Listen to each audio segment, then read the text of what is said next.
Russ Martin Show. Do you mind taking a phone call there, Harold? Well, not at all, Mr. Martin. All right, good. Eddie would like to talk to you. Get him, Eddie. Hey, how you doing, sir? I'm doing pretty fine, sir. How about you? Hey, I'm fine. I'm kind of up in that arms at you, talking like you're holier than thou, talking about boy Russ Martin, talking about he don't need to be on the air or whatever. All have sinned and come short of the glory of God. So you're trying to say that my partner here is perfect, can't be, less than perfect or something? What I'm saying is that if you recognize that he's not perfect, if you recognize that he's sinning, and if Mr. Martin recognizes he's sinning, he shouldn't be on the air. Saying that nobody is perfect doesn't give everybody free reign to go out and do these sorts of things. Okay, with that right there, did you know that God was a Did you know that? Do you accept that? That is totally uncalled for. What are you leaving out? I'm not leaving out anything. I was rude by 3. You were rude at 3 when it started out, and you tried to fix it over and over. Apologize. Joy, if you're listening, call in, because I know John's not telling me something. I want to know what it is. No, please don't call in. Because as soon as she said, okay, here's why I'm mad, and you said, okay, that's not what I meant, that would have been the end of it. No, it wasn't. You hurt my feelings. But I apologize. You called me old. No, I didn't. No, I said as women get older. You like that one? You like this one?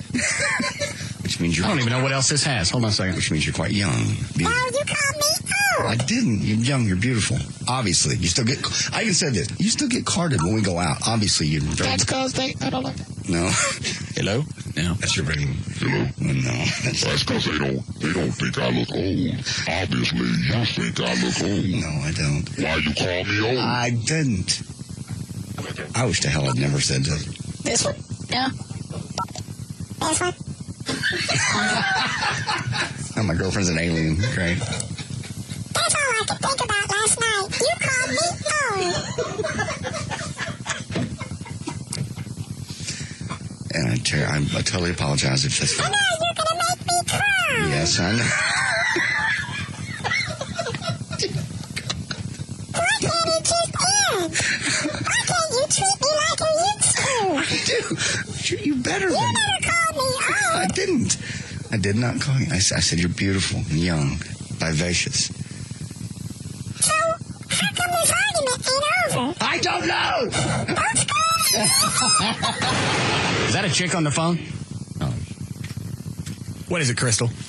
I just want to tell JD that he's working himself up too much on this because, every woman is the same. I mean, you can say something to us at one point and we'd laugh and it'd be great. And then if you could say something at another point, then we blow it out of proportion. But in her last night not talking to you, I've done that before. You just chill out, you say, okay, and she'll talk, believe me. She'll what? You. She'll talk to JD. If she loves him, it's just something she blew out of proportion.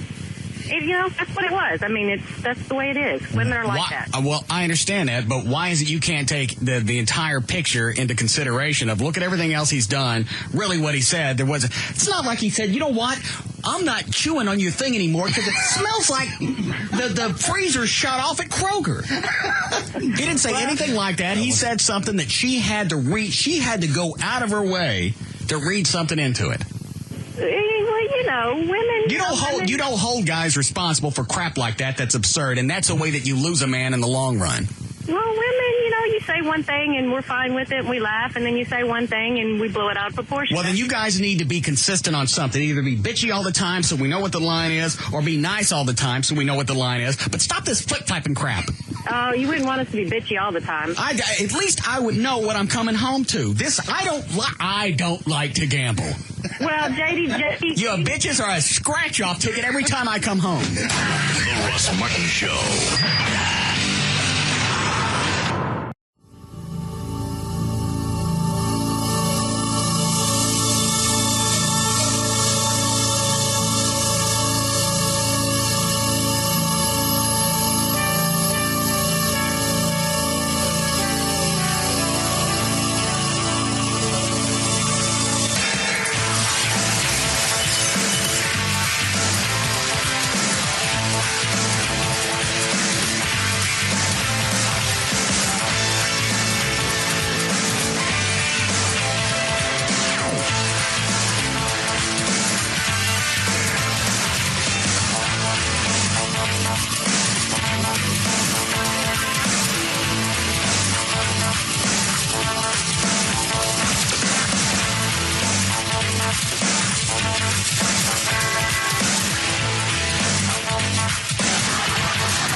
Was engineering in here today working on my computer?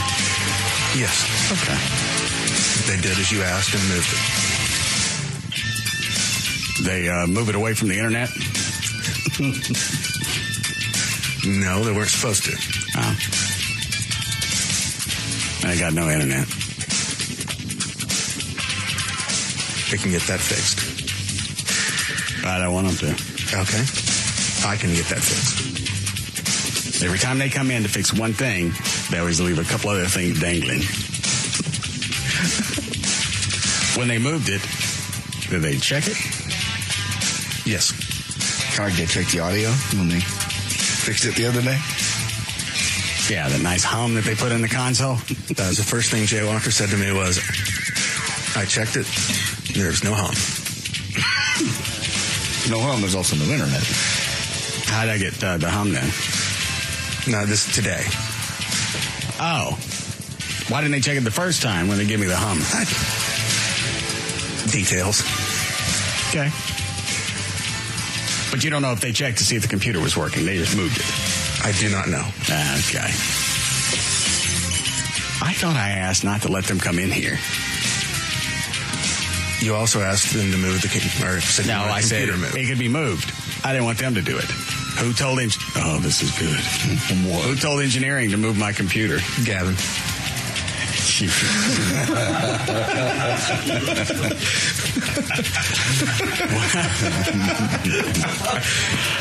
He had that smirk. Was it really, Gavin? Swear to God. Okay. Hello, Gavin. Hey, Russ. Who are you talking to? Just potential advertiser. Oh. Who is it? Just someone wants to drop off some products. What kind of products? Well, they don't advertise currently, so I don't want to plug them. Well, what is the product without mentioning the name? Coffee. Oh. What kind of coffee?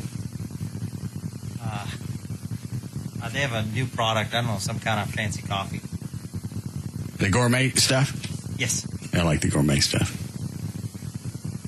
They going to bring samples? That's what they were talking about. All right. Did you tell engineering to come into the studio and do anything? I thought you wanted your computer moved. I did. But I also said I never wanted engineering in here again. Well, how's that going to work? I don't care. Because now the computer doesn't work. I told them to do a full systems check, and then I followed up and said, make sure everything's working. Yeah. And I got an email that said everything was working. And I didn't on that email. You copied me on it? I did. Oh. Well, here's the reason I didn't get it. Because my computer's not working. And then Indeed. I told people double check it before the show to make sure everything's working. Yeah. I ain't hooked up to the internet. I guess no one checked it. I don't know. As usual, I might as well take responsibility. Good. Would you like us to spin the wheel for you? Yeah, absolutely. No one else will take responsibility, so I'll be glad to. Or with anybody else that would work. Go ahead and spin the wheel.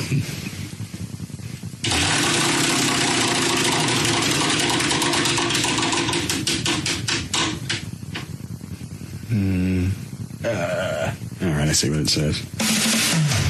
Because of your blunder, you get a VIP pass to Tickle Fest.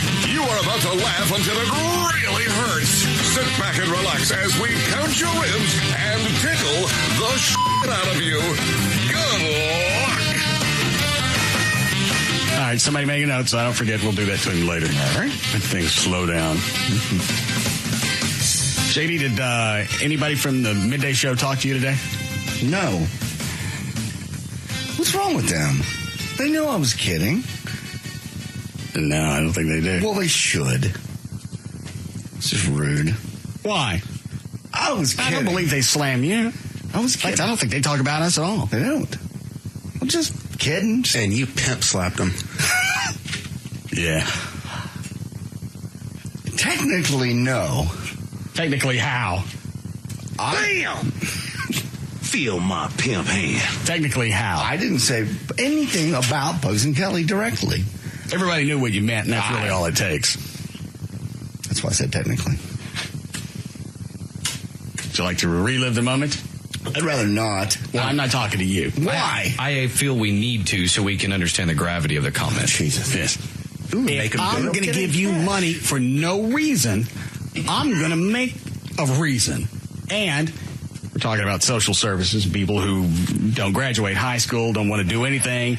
They just want to exist and mooch. And this is where you're talking about if you're going to give them money, you're going to do something for it. Right, make them work for it. If I'm going to give you money for no reason, I'm going to make a reason. And if you're out doing these things, and we don't have to pay somebody else to do it, you're no longer a drain. Now you're productive, you feel better about yourself. You have a state job. And I don't hate you. It's socialism. Why is it socialism? Because you're making people, you're saying we're going to provide you food and housing and whatnot, and then you're going to... Not everybody's going to get it. Just the people who can't get a job because they don't have the skills, whatever. You don't want to get up and work? Here's the deal. You don't want to work? We can give you no cash. Fair enough. All right. What about the people right now who, let's say they want to work, but they have no skills? Do you put the money in the system? Give them a midday show. Oh, God. Oh, I didn't mean here. You didn't mean here? I'm just... Sorry. I'm sorry.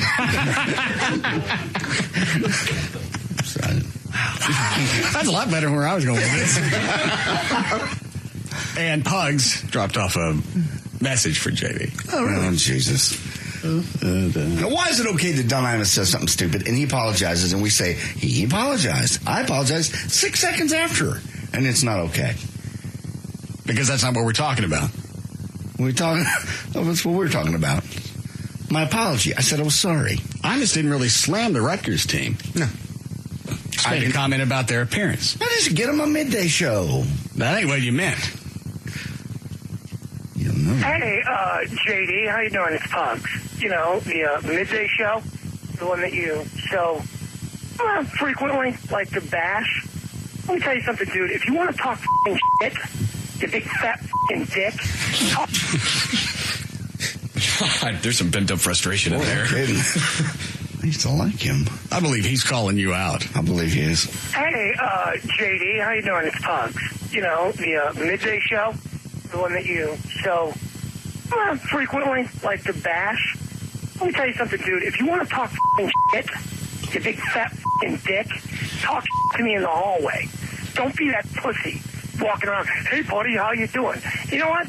He's right. You are that way. I'm not that way. I like the guy. People that you can't stand, you still come across with that pseudo buddy greeting. There's nobody I can't stand but you. I mean, there's nobody I can't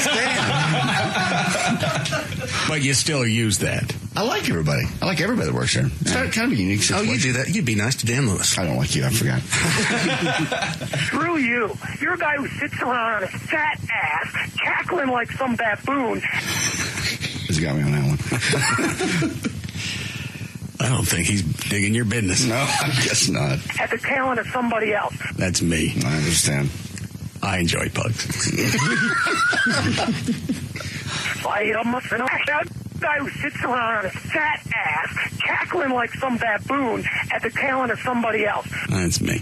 You want to take shots at what somebody who actually hosts the show does? Why don't you try doing it yourself, you fat dick? Jesus. He's been hanging on to that for a while. Let's get some pus with it. Yeah. Now, here's one from Kelly. She just sounds hurt. She didn't cuss. She's not... In fact, I almost didn't play this one or record it just because there's nothing entertaining about it.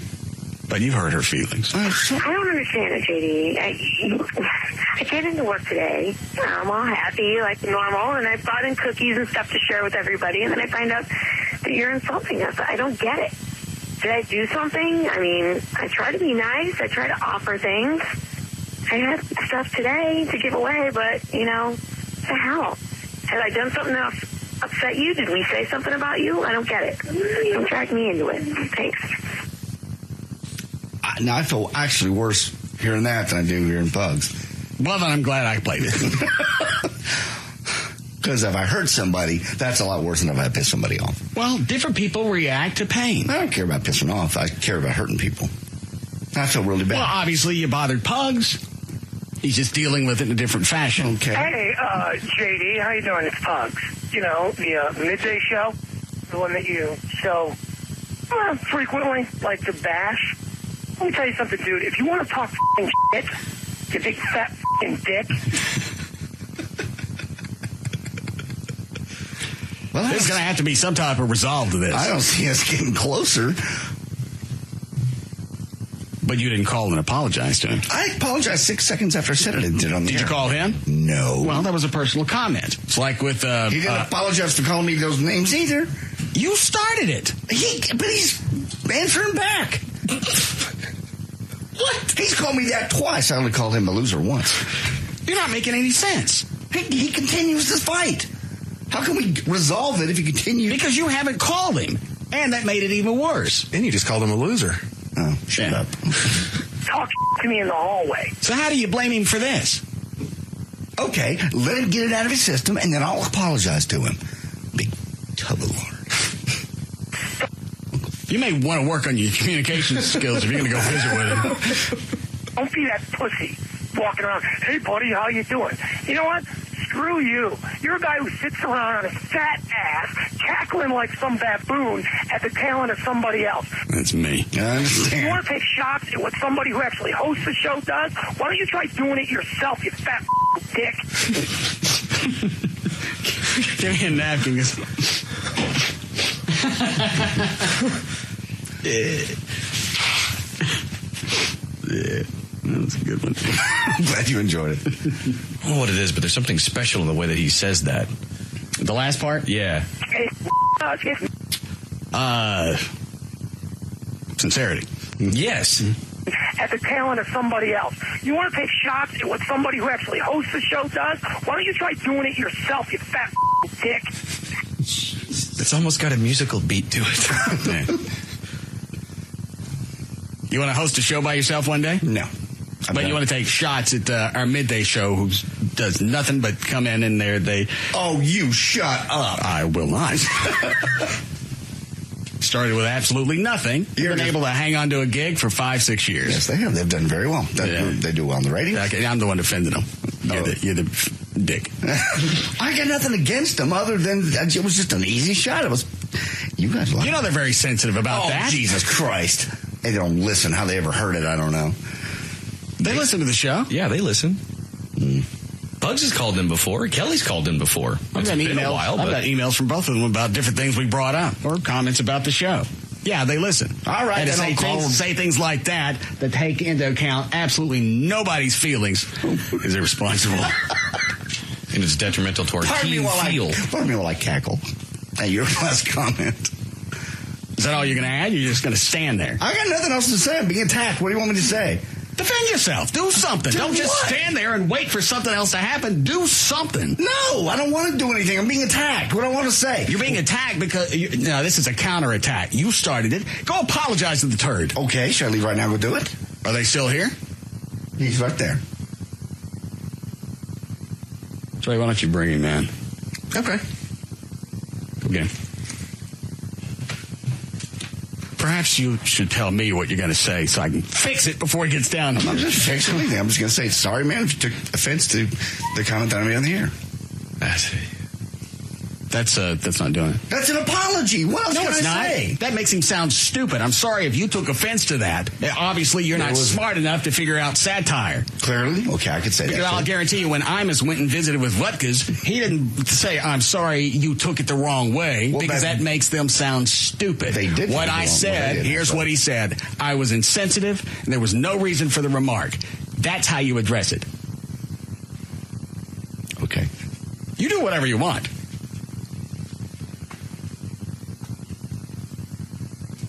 Jesus.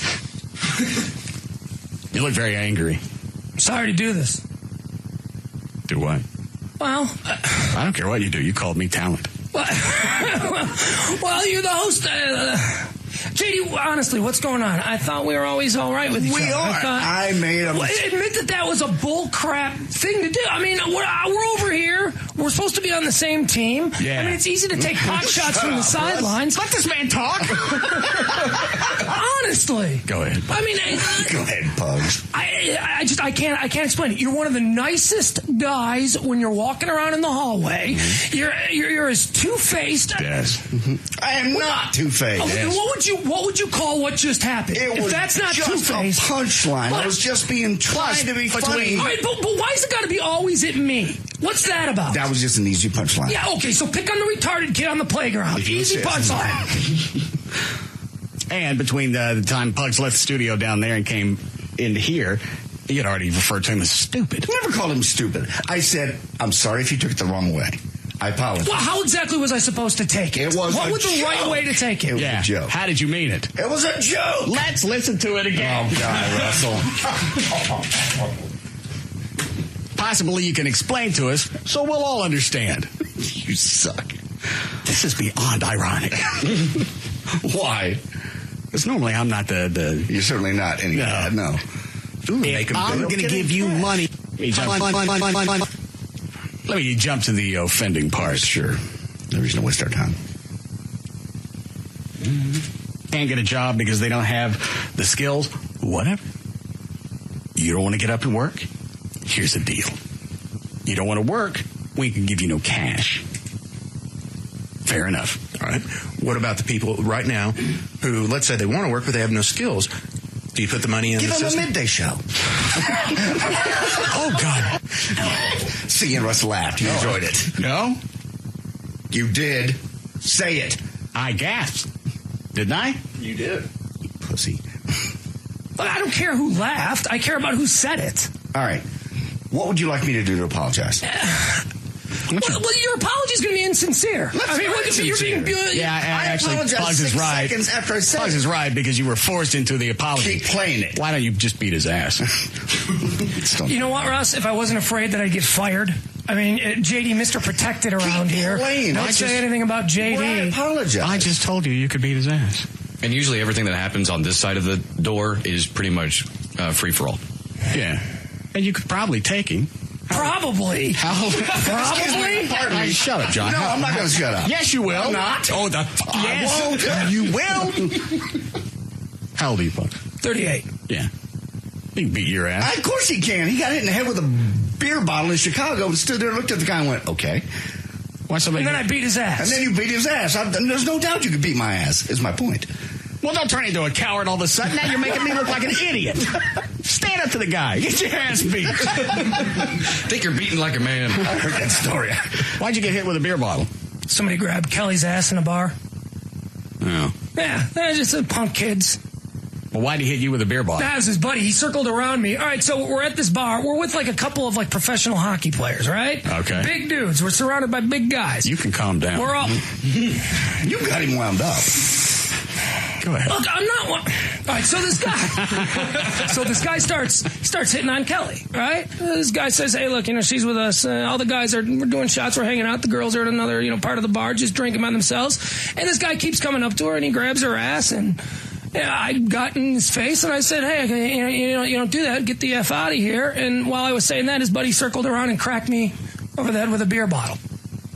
And you didn't go down? You didn't? No, I turned around, and I beat his ass. I heard that story. And then went to the hospital. I avoided you for a couple of weeks. No. Just anybody gets a beer bottle and turns around and goes, okay, here's what's going to happen to you. I got a hard head. Look at these scars. Look at these. I've been hit with bats. I've been hit with... I'm a hard-headed son of a bitch, I guess. I didn't know you were bald. Really? Yeah, that's bald. Yeah, well... All right. Cage match. Well, no. Hey, let's do it. Let's do it. We do an MMA show on the weekends here. I'm training MMA right now. So let's go. Seriously. Calm down. Calm down. Cage match. No. Yeah. No. What about just an exhibition? Just let's roll a little bit. Let me put you in some holds. Let me see if I can get you to apologize. I just spent $40,000 getting these arms back in the socket. How about we don't? I like the cage match. I do too. Yeah. No. Not going to fight, Pugs. All right, Pugs. Go check your schedule. Decide when you have time to beat his ass. All right. And I apologize for anything that came out of this show. It was very insensitive. You pussy. Oh, shut up. That show sucks.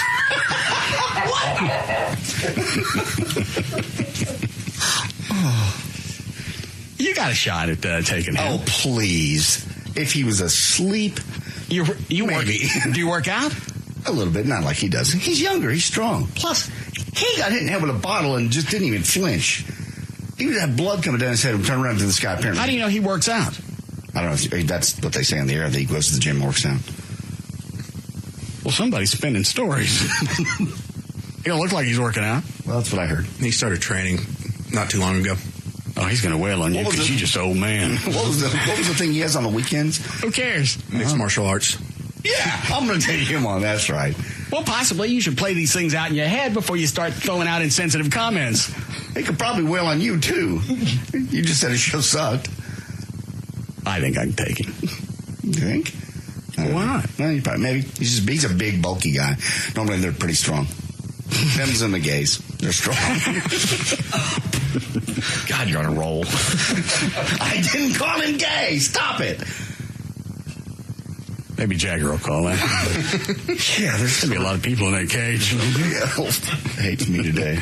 It's on the end when you get down. Oh, no. I don't know what a cage match is. It doesn't. Wait a minute. What do you mean it doesn't end? It even ends in hockey when you go down. No, with Jagger. Great. You're not done until he's done. No. Cage match is where you lock two guys in it and you don't open the cage until one of them's dead or incapacitated. Okay, I'll start off that one. Or full. Do we need a break? Yeah, God. Anything else you want to say about no. maybe Tom Likas? I love Mr. Likas. Big Dick Hunter? He's a great guy. Love him a lot. What about the other one I threw out? Big Dick Hunter? Yeah. Love him. A great guy. Very nice. Meet him in the hall all the time. He always speaks to me. What do you think about his show? He has one.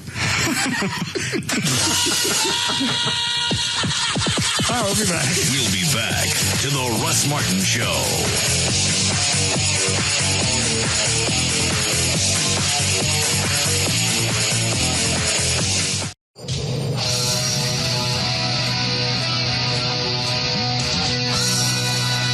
Now, back to the Russ Martin Show.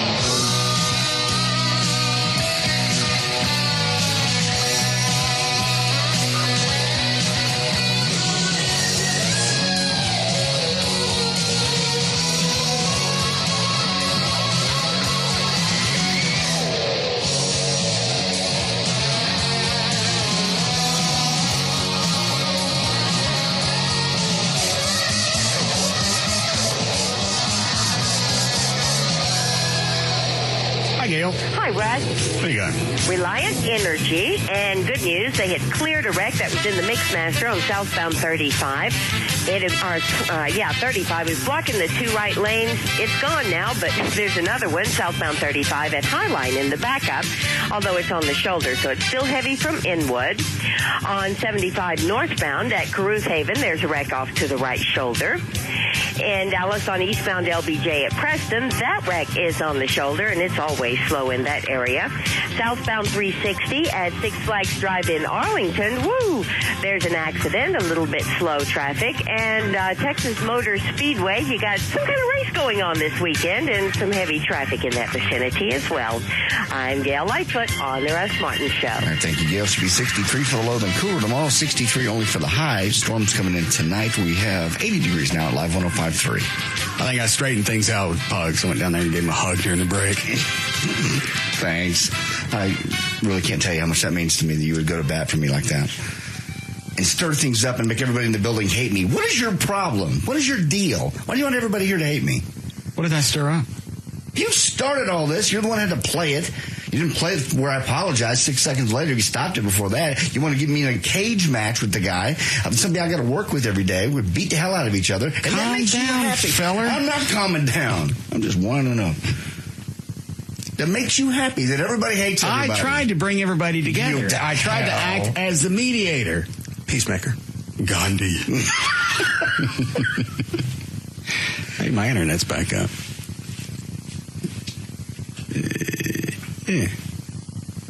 No. Does anybody have any clue what engineering did when they came in here? They moved the computer. Away from the internet. That right? Yeah. If they disconnected it, do you have to re-put in some kind of new code? We rebooted the router. Okay. Picked up a new IP address. Kicked their legs. It didn't go back on. It sounds like I got internet then. Connected. Very good. No. I ain't got no internet. Well, it's connecting to the router. It's just not seeing the internet. Maybe reboot the router again later. Okay. There's no rush. I'll look at pornography later. What was I going to play? I don't know. One last voicemail from Eddie Gossett. Oh, Jesus. Is this just going to be beat on me day? Yeah, I think this one is. Okay. You can put your pens down. You're not going to need one to count the plugs. Too many? I think he got tired of the bit. Oh.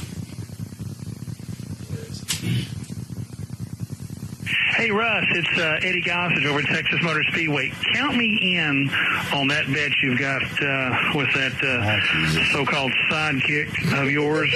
He's not going to make it on the property. What happened today? What is there some moon phase that's going on that everybody suddenly hates me? He's hated me forever, which is okay. He's allowed. He's grandfathered in. I even got one from Toby Keith's road manager pissed off. Oh, what the hell? I'll just bring it to you myself, since everybody else is jumping on me today. How'd you piss off Toby?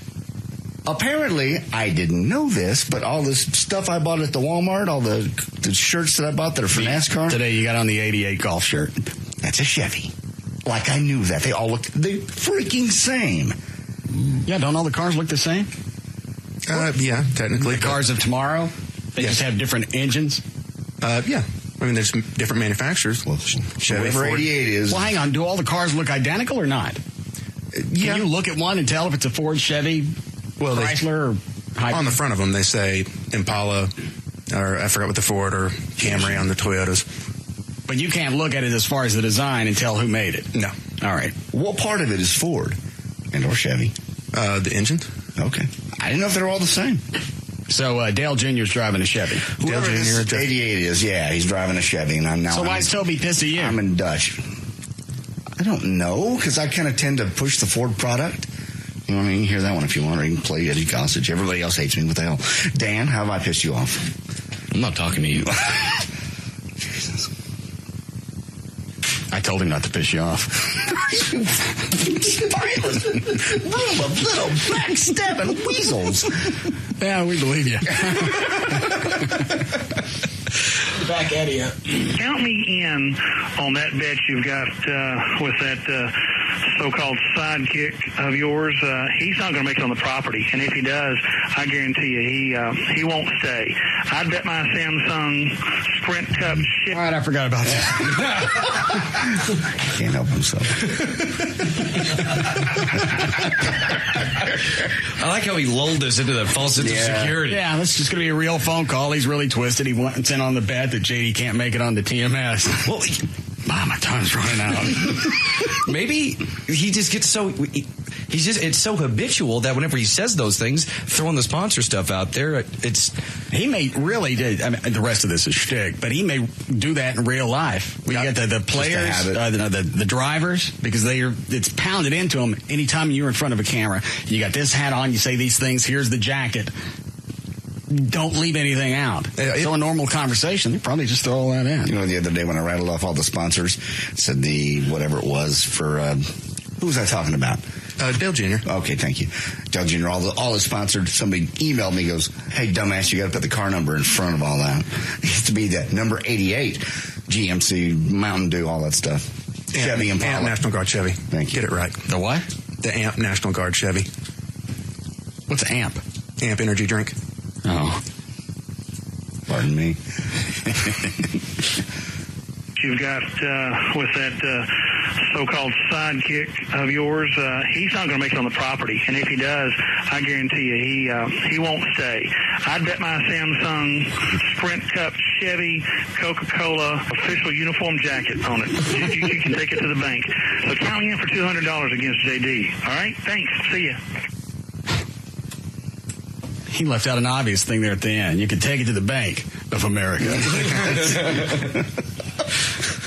So what do you got planned to be able to get in there? I'm telling because you. Because if you can make it in and stay for an hour, you got $5,000. Is that, no?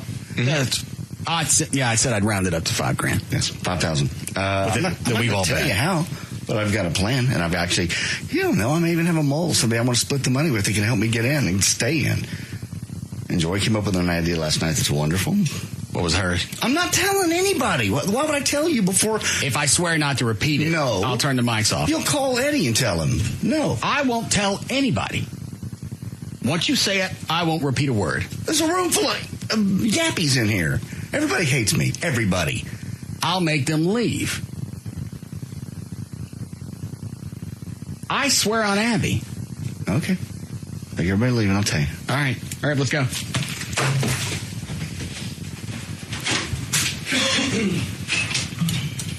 All right, what are you going to do?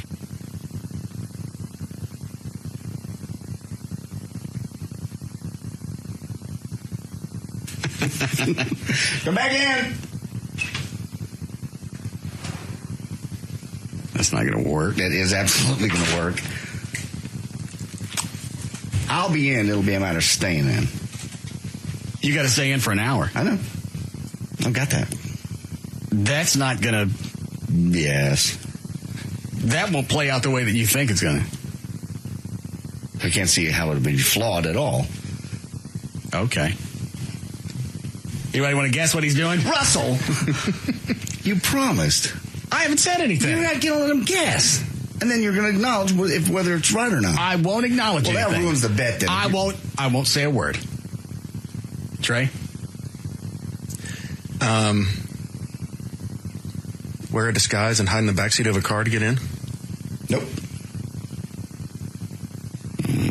Dan? I'm going to go he's going to cross-dress. Who? But that's after he clutches the undercarriage of an RV to get in the infield. That part's wrong. Oh. I can't say anything because I promised, so somebody's going to have to say something. You're going to make an ugly woman. Yeah. What? You said something just now. You go, yeah, that acknowledges the fact that's what I told you. No, it doesn't. That's off you owe me $5,000. You make an ugly woman. You're going to look like an old lesbian. But you'll fit in. Well, I thought it was foolproof. That wasn't his only plan. He's got other things. I don't see any of those working. Then again, I can totally miss this one and be out $5,000 come Monday. Let me ask you this. Okay, I go in. My first plan fails. Do I have a second chance? You just said stay in an hour. So if I get tossed out, plan 2. Once you get kicked out, that's it. The bet's done. Okay, all right. Then maybe I could try again. This isn't the state fair. Okay, that's why I was asking. See, the problem is that you're going to have to be somewhere where you can have the lap counter in the background. Mm-hmm. So there's only certain places where you're going to be able to get... That you can see that lap counter? Well, you don't have to I'll make this a little easier. You don't have to specifically use that. I'm sure there are clocks all around TMS. Yes, there are. Get you and a picture in front of a clock or any other way to be able to document the time, and I'll accept that. Okay. Yeah, you'll last. That make no difference to me. We'll see. Plus, you're going to have listeners out there watching for your ass. If I was going out with a Live 105.3 t-shirt on, looking like I look today, yeah, I think I probably wouldn't last. But you still think the other thing's going to work? Absolutely. Okay. Not that many people have seen me as Captain Morgan. Now that we already know about the cross-dressing thing, where do you find clothes like that? You shopping at the plus-size fat bitches? No. Yes. Are you? No. No, I'm not. No. Why you ask me that? To piss you off. Did you hear the voicemail from Amy already? No. What's she doing? I wonder if that's why you brought that up. No, not at all. She left notes around the house this morning. Little love notes. Thanks for the sex. Just little short notes. Thanks for the sex. It's wonderful. Love our time together. Da-da-da-da. And I'm walking around. I don't remember having sex. At all. Was it last night? I guess. Okay. According to the notes, it was. You gave it to her good? Had to. Chuck said you guys stayed up here drinking alcohol and eating chocolate, if I was correct, last night. Yeah, whiskey and chocolate's good. Yeah, that's what he said. Where'd you get the chocolate? Out of one of the old Halloween. I don't know where we got it. Oh, okay. I don't know if you planned ahead or whatever. No. Hello, my love.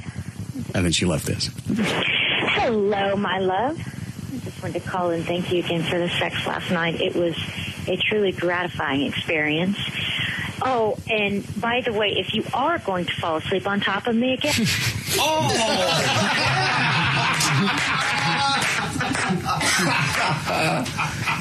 at least I get a little reprieve.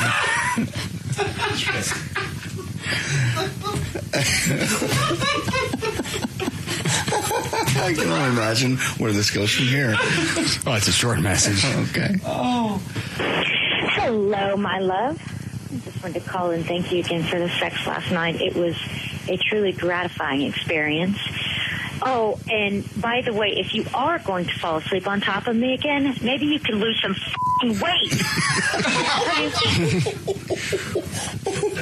Well. Again, I'll swear on all the dogs. I don't remember having sex. I don't remember any foreplay. I don't remember getting naked. I got no recollection. How did you wake up this morning? Well, I'm sure she shoved him off or she'd be dead. Well, I don't mean still on top, but I mean, did you wake up in the middle of the night, like the drunk wake up in the middle of the night thing to have to pee or anything? And you're like, why am I naked? No, I think I woke up 7:30, 8 o'clock. I think I was in the bedroom. And you're whatever you normally wear to sleep, or? I didn't have no shorts on. Okay. What is it, Trey? Oh, nothing. I thought you were waving at me. Hello, my love. I just wanted to call and thank It couldn't have been too bad. No, she loved the sex. Yeah, I believe her. Yeah. Thank you again for the sex last night. It was a truly gratifying experience.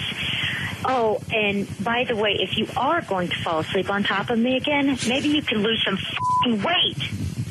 Love you, badass. Have you talked to her today, other than her message? No. Oh, okay. I went to the gym for a while, and she was gone when I got back. What? She is pissed, but I gave her sex. You don't remember it. I'm sure it was wonderful. You got on top of her, slobbered, and did your business and fell asleep on her. I don't know what I did. Well, clearly it was nasty. Old man, fat old man on top of him was a little. She said the sex was fine. I just passed out on her. Yeah, I'm sure passed out sex is fine. Magic's still there. Your wedded years will be wonderful. Oh, I think I sent it to you guys. There was a story in the news today that said 5 years really is about as long as a marriage should last. It didn't say it should last. It just said. And how many times have I thrown that out as a time frame? Yeah, a lot. You're right on that one. It just said your happiness plunges. They use the word plunge. Yeah, Professor Daniel Kahneman is a Nobel Prize winner from Germany in a study of over 30,000 men and women to find out exactly when they were happiest in their relationship. What he learned is that falling in love, making plans, and getting married provides a level of stimulation that increases satisfaction levels for both partners. But once the initial excitement is gone and we return to our everyday lives, our interest starts to fade. And after only 5 years of marriage, happiness levels in most couples plunge. According to Professor Kahneman, it's because of limited nature of the human attention span. He says it's in our nature to become excited by new experiences and to get bored with things that are familiar, and many couples just can't handle that. That's why you bring up new stuff. That's why you start doing interesting things in the bedroom or outside of the bedroom. I'm not buying a swing. Well, I'm saying. I'm not having some big rubber dildo with a suction cup glued to the wall. I didn't say do that necessarily, even though. I'm not going to have an entire section of my house turn into dildo land. It's a way to keep things exciting and fresh and different and happy. After 5 years, it's time to find out some new things. Explore some fantasies. Were you happy after 5 years when you were married? No. Okay.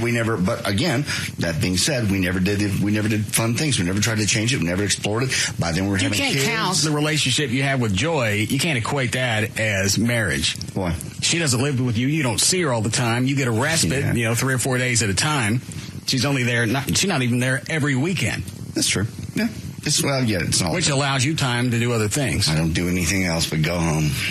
Quit it. Quit it. What's today? Thursday. Yeah, you do go places. Where do I go? You asked me not to. Oh, shut up. Quit it with this. Thursday. You're trying to get things ready for the weekend. I'm sorry. We have a wonderful weekend planned. Taking the kids out. I wonder if I can go ahead and set that in my prenup. Just go ahead and lay it out at 5 years. You could, but what if? Well, you can always. What if what? If you're still happy and blissful. Now, would that hold me to the 5 years, or could I do 3 years and a couple of year options? It's not a commercial lease. I believe it is. No, hang on. I want to see where he's going with this. Yeah. You're happy at 3 years. Contract stays in place. You pick up the first option. Mm-hmm. Things are all right for year 4. Then you pick up the final year. Now, are you talking about after 5 years, like renegotiate? No, 5 years, we're done. Okay, just checking. No. Well, you'd have to have some compensation for years 4 and 5. Why? Well, you have to have like a increase. I mean, like in your contract, you get bumped up for year 4 and 5 if they pick up the option. What do I get? Because I'm still bound by the same contract. You get her. Was that a period? There's compensation. There's compensation every single day.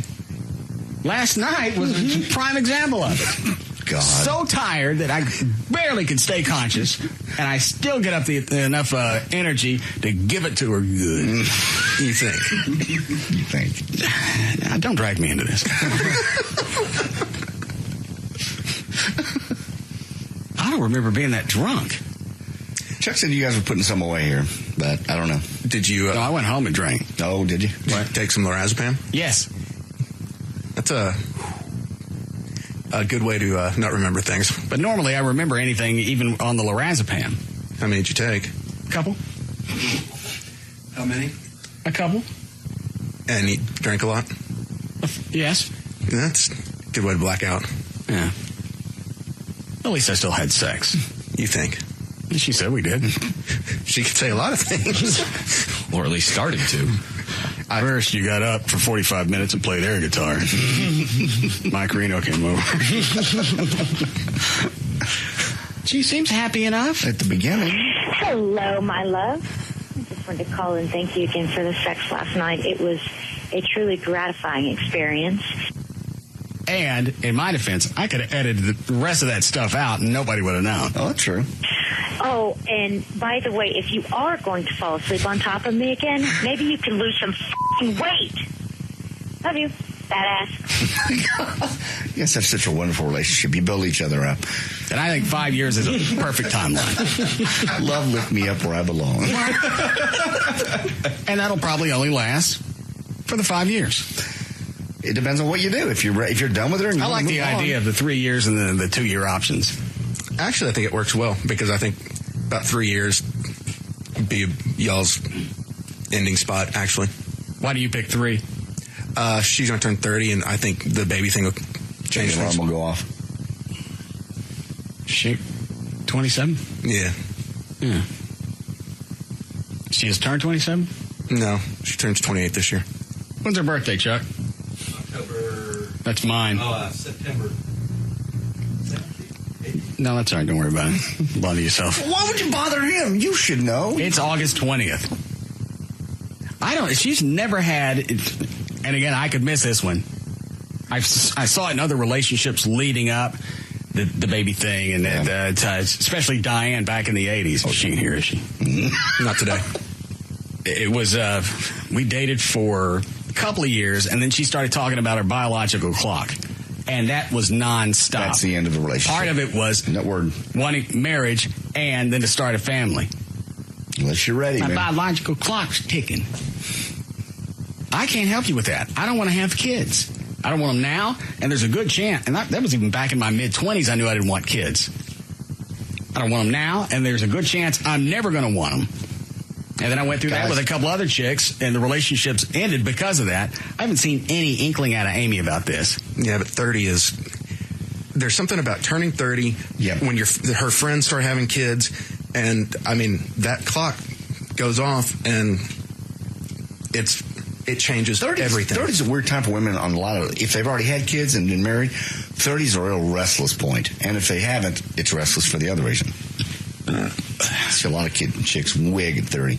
Well, just shave all the hair off the dogs. Look like little kids. No, she wants to have one of her own. Four-legged retarded kids.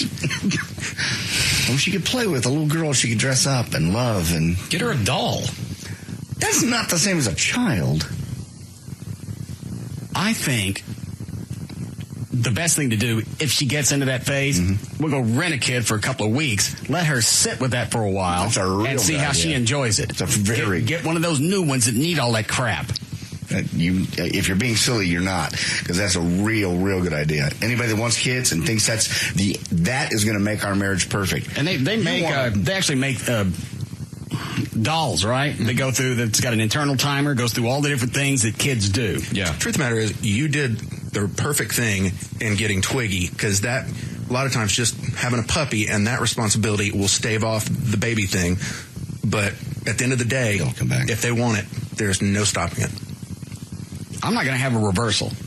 I got sterilized for a reason. My choice. No state intervention. And when she turns 30, truth of the matter is, and I'm not really slamming you, you'd be too old. I mean, really, you're too old. I don't want to have a kid now. At 40, that's when I made the decision. 40, now's not the time to think about starting a family. Because now I'm going to spend the next 20 years raising this thing. In my 40s, 50s, I'll be almost 60 by the time he got out of high school. I don't want to deal with a kid and me be that age. You couldn't deal with a kid at 30, much less 50 or 60. Couldn't deal with a kid how? You just have no temperament for that. They play with your stuff. They want your attention, and then they poop on you and throw up on you. Every bodily fluid they have ends up on you. Then you put them to sleep and you get another one. No, you can't do that. I love people that go, we'll have a baby and that will solidify our marriage in a year. You got no idea. The three things you probably like being married: sex, some time together, and sleep. Bye. Those are the first three things to go. Biologically, I wonder if there really is something inherent with women. I know you hear the stories of chicks leaving their husbands, leaving their families at 30, I'm almost 30, I need to start having to... It happens too often. Planning a family. I still don't know why all of a sudden 30 is that bookmark. It's a landmark year. Everyone, it's like you turn 30. I didn't think about anything when I turned 30. No changes, I'm ready for this. It's time to experiment. Nothing happened at 30. A lot of people, especially women, and I know a ton of them because we're all approaching 30 right now, they just feel like they haven't done enough yet with their lives because you're still close enough from when you graduated high school or college. You're thinking, okay, at this point in my life, here's what I said I was going to be doing, or this is what I have done. She's got enough accomplished. She's gone to college. She graduated. She got her business degree. She's working for a company. What else is it you expect out of life? You're living in a free house, a free car. You don't pay for anything. You never pay for anything. Well, that purse will not open for any reason. What about... In fact, when we were at Lennon's and things, getting something, she pulled out her purse. Okay. I told the guy behind the counter, I went, both you guys stop. I got to go outside and spit, and I don't want to miss this. Anybody got a camera? She paid for it. Wow. Was it just for her, or was it something for both of you? No, it was stuff for the house. Maybe she's tired of hearing you say it all the time. Running it in. Spending $18 isn't going to shut me up. It's a no, but it's a start. That answers my question. Why? I was going to ask how much it was. Nah. I'm sure she pulls out the card and waves it around like it's some type of magical device. Look what I have. Look at this. Watch me use this.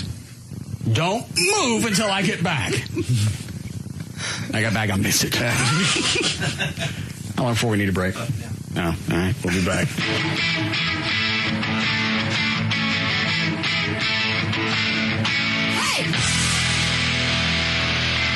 We'll be back to the Russ Martin Show.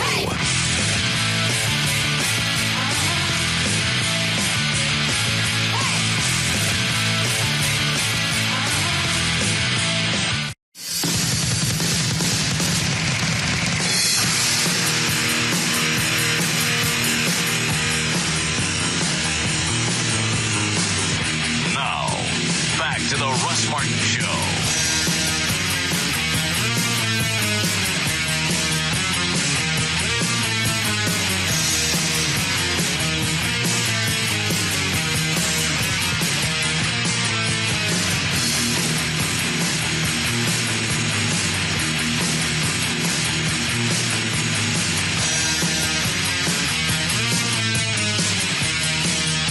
Hi, Dan. You ready for news? Yeah. Okay. I have a couple emails about our anniversary today, if you want to get to these before we do news. Why you would bring that up? It's our 8th anniversary. I'd forgotten. I know it's hard to walk in and let that slip. I know. I mentioned it in the hall. Chuck goes, whose anniversary is it? I know, Chuck. Hold on, move all the balloons so I can talk to you. Yeah. The confetti is in your hair, buddy. So loud. Uh-huh. Hey, Russ, congratulations. Maybe it's coming later. Oh, no doubt. It's... Gavin. Yes. Something coming later? Yes. What? I don't know. We got to think of something big. All right, read the email. If today, April 3rd, is the 8th anniversary of the Russ Martin Show on 105.3, and you started the format back in 2000, why does the station have its anniversary party in September? This doesn't make sense to me. Gavin, you want to answer that one? Because we try to spread it out from the white trash party. And that's why we don't necessarily call it. It was the anniversary party, and now we just call it live in the number. Like this year will be live 8. What does the 8 mean? It's one more than 7, because last year was live 7. Yeah. And the numbers indicate what? 8 years on the 8 years on the radio. Which would be an anniversary party. Yeah. You missed it by a few months. No, but that's okay. Well, we're the only one that's been on for 8 years. Would you be concerned how I felt about it? We throw a big birthday celebration for you. Okay. We love you. So where's the festivities for today? What would you want me to do? I don't plan surprise parties for me. You do that, and then I act surprised. Today's no surprise. I throw a surprise party for you, and you say that's it. That's it. What? Every time I do something, you're like, that's all the station does. So you gave up? No, I told you. We'll get something nice. We'll get something big. Be here by 7. Oh, no, I didn't say that. Okay. Is there another email? 2 more. Congratulations on 8 years at CBS Radio, Russ. I've enjoyed every minute of it. I know us listeners have our favorite bits or characters or whatever, but wanted to know what are some of the things that stood out over the last 8 years for you? Probably the parties. No, honestly, they threw us one once. That was back in 2001. Yes. April of 01. They had it in another room so we could watch. That'd be funny. True. Just at they had it in the conference room, and at that time we were over in Park Central, and you could see the conference room from our studio. There was a horrendous celebration going on. Big party cake, and balloons. It looked festive. It was. I asked people later. They told me. All the salespeople were in there eating all the free food, all the cake, they had a good time. By the time the show was over, we go in there. Nothing. And finally, hey, boss, since today's the 8th anniversary, happy anniversary, by the way, would you retell your story about how you screwed the Eagle when you left? Actually, the Eagles screwed themselves. Yeah. I was going to say, you didn't really screw anybody. Yeah, my contract had expired about a year prior, and then the no-compete was 6 months, so that had run out as well. You were free? And then I ended up here. It's a great story. Sure, you want me to tell you? No, there's more to it than that, but okay. We have some champagne from Majestic, whenever you'd like to. Why do you want to keep reminding me that there's no celebration? Well, at least they thought of it. What kind of champagne? You know what? I didn't even really... Where is it? It's in the refrigerator in there. Where? In our office. Where am I? You didn't say you wanted it now. Go now? Yeah, go get it. Lock the door. Fireworks.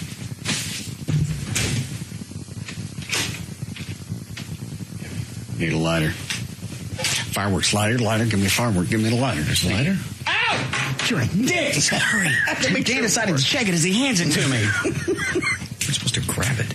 I got lighters. I got nothing to explode. Hack.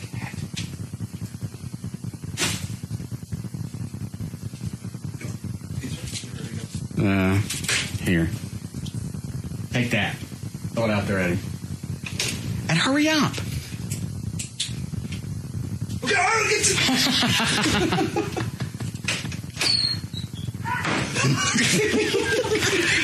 That's a lot better than the chasers, because those go all the way down the hall. They actually couldn't find people. That is so much fun to watch on that camera. Yeah. Oh, I missed it. He's coming in. Chuck, help him hold the door. Chloe, here's another one.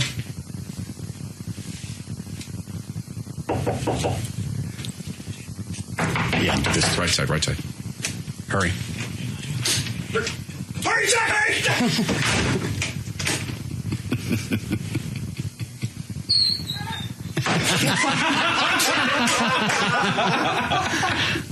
They work better when you break the sticks off. I wonder why.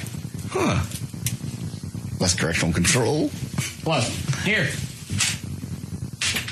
Do one more than Letty, man. It's funny to watch him because Chuck's holding the door closed while Chloe gets his right lit. there. He gets it. Get here! Look out! Is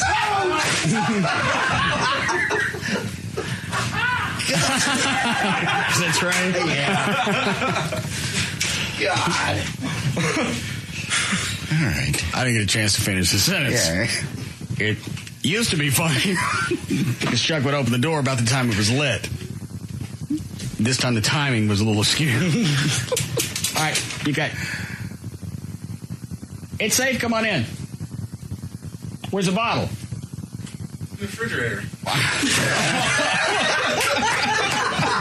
Why'd you leave? Huh? Why did you leave? I put it back in there when you locked me out. Oh, all right, we'll go get it. Do we start next? No. All right. The rest of the story, and this was really where it got screwy, was Benjamin Dover, when I still talk to him, started a rumor online on one of those radio websites. Chat little rooms. And that I was talking to CBS. I ain't talked to anybody from CBS. All of a sudden, Tom Shear, the general manager, now they want to start pushing the contract on me. Take this home, look at it. Within a week and a half of that rumor starting, they had a contract for me to eyeball. I took it home. I didn't even look at it for a couple of days. Threw it in the closet, waited one night, got drunk, opened it up, and threw it away. Because it was insulting. For a number one show. Someone had taken the rating, and again, I'm not blowing smoke up your butt, but everybody knows, took it from 0 when Stern left to back to be number one. That still amazes me. And I've been in this business a long time. Any company that would have a morning show that's number one in a market this size and let them go. Not only just missed it by a day or so, missed it by a year. I guess they thought because the contract had expired, I didn't really say anything about it. The 6 months the no-compete goes by, obviously it wasn't an issue because I never really went to them and said anything. Yeah, maybe that's the only time it became a conversation was when that rumor floated. And then they started asking me, well, who are you talking to? If you guys want me to stay, you do your best deal. I'll negotiate with the other company, and whoever, I'm not going to do a piss and match, just whoever comes up with the best offer. Still, at this point, I ain't talking to nobody else. No, that was the best part. And just about the time that Tom Shore figures, I ain't talking to anybody. Reed from CBS calls, said, hey, I saw on the internet that we were talking to each other. Why don't we go ahead and visit? Met with him. Got a call from, Reed was a GM at the time. Mm-hmm. Got a call the next day. Enjoyed the visit. We'll see how things play out. Maybe one day we'll work together. Well, that's a blow-off. Yeah, I remember you called me and went, all right, it's over. Blowing us off. 2 days after that, I get a call from Reed. He said, we got a letter of intent for you to sign. I want you to meet the program director first, see if you guys get along. I go meet Bob McNeil. He's already drunk. We signed the paper. Got along famously. Hey, what'd you sign it on? We did the contract on the back of a margarita placemat. That's awesome. Signed the letter of intent. Where we met was right across the street from where the Eagle was. JD and I, who are now drunk, sneak back over to the Eagle, start taking all my stuff out. Because I know the next day I'm going to turn in my notice, and I don't want to have to deal with all that stuff. So we sneak into all the different cubicles. I'm getting my crap. Who was it farting, you or me? No, hold on. I can't remember who's farting. I think it was me, because every time I fart, and somebody would look up over a cubicle ledge. Yeah, there were just enough people in there to get caught. You'd nudge me, I'd fart again, and quit it. And Chloe was actually in the building, roaming around, and you never saw us, right?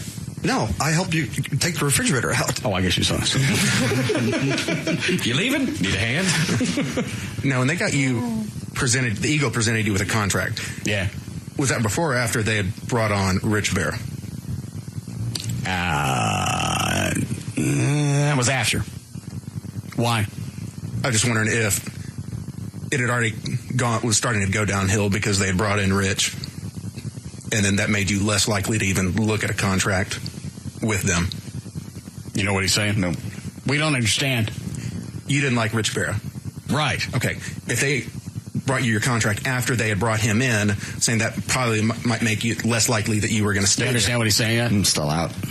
No. Go ahead, give it a shot. No. No, go ahead. No. Here, I'll help you. You always like the hands in the other face. Yeah. You get it yet? You thought because Rich Bear was in place, they didn't really care if I had a contract or not because they had a backup. No. Rich Barrett being there was going to make it less likely that you would stay. So why give me a contract at all? I'm just saying it made it less likely that you were going to really look at that contract seriously. So why put any numbers in it at all? Is that where you're going?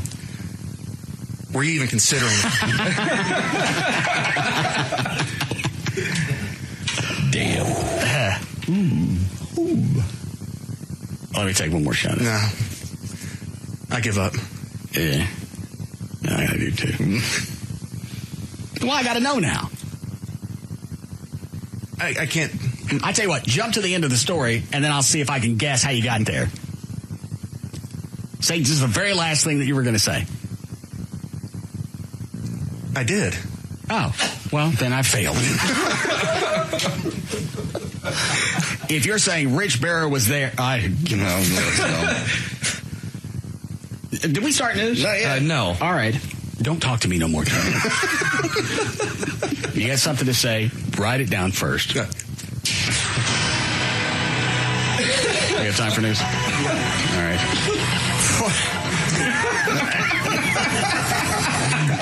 I really almost got to know now. Just let this one go. No, you need to get to the bottom of this. All right, let me break it down to the basics.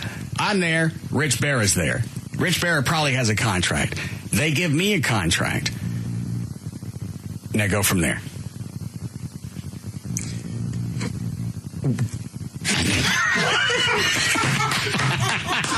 Okay. Now it's crystal clear. Did it?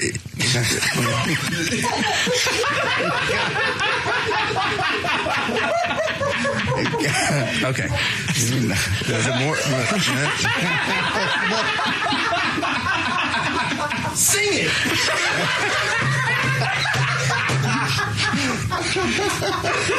Everybody get off of him. The pressure is what's eating at him. A stroke. All right, everybody calm down. Now he's had a couple seconds to form his thoughts.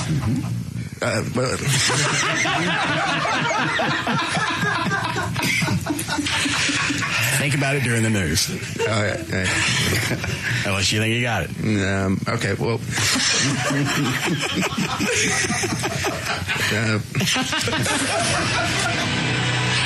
All right, 4:45. Dan O'Malley's here with the news. Oh, wow. All right, so today is Thursday, April 3rd, 2008. Happy anniversary to the Russ Martin Show. Congratulations, Russ and JD. Other birthdays today, Sebastian Bach turns 40. Eddie Murphy turns 47. David Hyde Pierce is 49. Alec Baldwin turns 50. Tony Orlando, 64. Wayne Newton turns 66. And Doris Day turns 84. All right, wait. Guy on hold thinks he knows where Trey's going with this? All right. You let us know if you got it. Okay. Yes, Sean. Okay, what Trey is trying to say is, since you didn't really like, because Rich Bear was there, you really kind of hated him, and they gave you a contract after the fact, you didn't really look at it. What he's trying to say is, what if Rich Bear was never there, and then they gave you a contract? Would you have been more likely to sign the contract then? Hold on a second. Is that what you meant? Pretty much, yes. Thank you, Sean. No. Okay. Because at that when let's see. Yeah, when they gave me the contract, I didn't really have a deal working with CBS. But I knew what the show should have been paying. And here's the other reason that I wasn't going to sign it, and I left this out, is the profit sharing bonus that I was supposed to get, $20,000. Yeah. Everybody else on the show had got something. I didn't get anything. They decided to put that as a signing bonus on the contract. Money you'd already earned. But because it was the general manager's discretion who benefited from the profit sharing, he didn't have to give it to me, so there was no legal recourse. So first of all, they put the salary on there, and then they put the $20,000 signing bonus. Well, that money's already mine. Well, I don't want to give you all that cash and have you go someplace else. It's money everybody else got. Everybody on that show, on my show, got the bonus, but me. This is our bonus. This is a signing bonus. Sign here, buddy. The money's yours. Bite me. And I told him when he said that, I went, all right, I understand as a GM, you got certain dicky things that you got to do because you got a bottom line, but this is screwed, and I'm not going to sign this. So you guys can either rethink it, or we'll just let things go as they are, and we'll see what happens. And they still thought at that time I was talking to somebody else, even though I didn't. I was in there playing poker, and I didn't have no cards. And then Reed comes up out of nowhere. It was almost Hollywood-ish. They had just about figured out I didn't have another offer, and they were getting really screwy. And then Reed Reeker pops up out of nowhere. Did you ever ask him why he called and said it was nice visiting with you? Maybe that was just a follow-up, and he didn't. Obviously, he didn't think I would read what I read into it because it just sounded like a blow-off. Yeah, someday we'll work together, maybe. Now, at the time, was it the station still Young Country? Yes. Okay. So they were trying to keep that quiet? Yes. Okay. And that was part of the letter of intent as I signed that, and I had to keep my yap shut until we went on the air. And then that Wednesday, after JD and I had taken all my stuff the night before drunk, I go in. I give Greg Stevens, the program director, my resignation. Is there anything we can do about this? No, I've already signed a contract with somebody else. Check my desk. Yeah. Go look at my area. And that will probably satisfy any questions you may have. I'm already gone. And how quickly did they change your voicemail? Before I got to the car.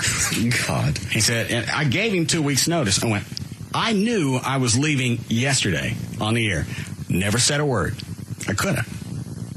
So with this 2 weeks' notice, I'm not going to say anything. He goes, okay, I appreciate that. Let me go talk to Tom and see if he wants the 2 weeks. He said, maybe just till the end of the week. I said, that's fine, whatever you guys want. Goes down to talk to Tom Shore, comes out. He said, Tom wants you out of the building. No, coming down the hall. Thanks for not saying where you were going on the air. God, we discussed that. It was your choice not to do that. Get on the air. I don't know why I didn't do that. 7:30 in the morning, guess what? 20 minutes from now, I'm going to be at 105.3. Bye! We discussed it. And even plug it to the entire morning. Maybe make it like big announcement. 8:30, 9 o'clock. 9 o'clock, this is coming. I don't care who you know. Have them flip the radio on at 9. 9 o'clock, I go, I'm getting out of here. 20 minutes later, I'm going to be there. Done that. Why did I do that? Because you said it was you were taking the high road. But I haven't seen any benefits to that. Yeah, you felt better at the time about it. You didn't want to be dicky. You just didn't want to be dicky to them. Even though they've been dicky to you for some reason. You fool. You didn't want to tell them. And there's nothing they could do. No contract, no ramifications. They couldn't sue me. There was nothing that they could do. Such a unique situation, and you blew it. I ran into people. I believe that opportunity will come along again. Okay. Go ahead, Dan. All right. With this story. 4 U.S. airlines are... You going to bring the champagne in or not? I don't like leaving the studio anymore.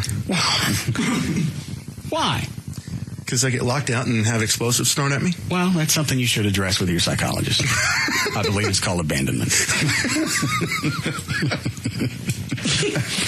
4 U.S. airlines are being investigated for failing to comply with federal aviation regulations. FAA officials said an audit of airline maintenance records found 3 of the 4 carriers had missed inspection deadlines, while the other failed to submit a required plan. 2 carriers. Does this have, in this story, the incidents about the windshields and the planes coming off? We have that. Yeah, it's a separate story. I'll look for it. But basically, yeah. Have you heard about it, Trey? No. It was like 3 or 4 different planes. Windshield just cracks, shatters for no reason. Mid-flight? Yeah. Yep. It was American 757s. They have a Dan, you can look for the story while JD's talking. Okie dokie. They have a heating issue. They heat the windshields, and the inner panes would then smoke and then pop, showering the pilots with the glass. And it's happened enough where they obviously reported it, and American Airlines has gone, we've never, what? Windshields? All our planes have windshields?